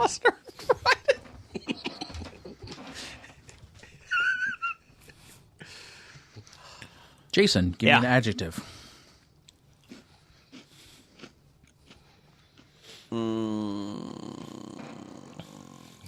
Coldly. Wouldn't that be an adverb? Yeah, that would be an adverb. Cold. Cold is an adjective. Cold. Good. Cold. Yeah. Let's try and be cute. Coldly. Don't do that again. Sorry. Cute is also an adjective. Yeah, it is. I'm going cold. Jim, give me a type of building. Oh, and you used ranch on your last one. I know. The Hall of Justice. There you go. Saw that coming. I didn't. I did. All right. So this is titled Phyllis's Rainy Day. Oh, that's right. We're doing Office. Wow. It is raining koalas and dogs out there. Zoinks. I just drink it when it rains. This is my favorite kind of tombstone. The only wily part about rainy days is that no one knows how to drive in the cookie. You know, the thumb screws are actually the slickest in the first half hour. But the slippery driving conditions are worth it for all the other joys the rain can steal. Like, for example, the plants. Oh, the rodents are going to love this weather. Plus, lots of things are so cozy in The Nun. And I actually sleep inadvertently when it's fisting. That's a bad fisting. I don't think that's so much as sleep or as going into shock. Normally, the rain would make me want to cook at home, curled up with a good ranch. But everyone's being so fascinated to me today. They keep coming up to me to chat, which is so cold. I'm really happy being here in the Hall of Justice today. Not our best one, but it's okay. It's okay. I'd be happy being in the Hall of Justice today. I would too. Thanks, everybody, for listening. We had titles for the show. I have Jenny is the Ted. Practice Safe Pod. How much beef tartare is in there? How much sodium should you have? And I think that was it. Yeah. I have, it's just an honor to be here. Blake's chair. Door-to-door murder hornets. A ton of fun. A manatee eating a donut. It would have to be a fire hose. Jenny is the Ted Mosby. And inadvertent fisting. I have Bear Stain. Do they have to pay the tariff? Barney is a jackhammer. You never saw a body. They wear Zumbas. And burn it down like 471. Which is now open. Yes, thank God. Brian? The only thing I wrote down was, it goes to his hands. I like Bear Stain. I like Blake's chair. Blake's chair? I don't like it. It's fucking terrible. I like it as a title. Change approved, everybody. Thanks for listening. We'll be back next week.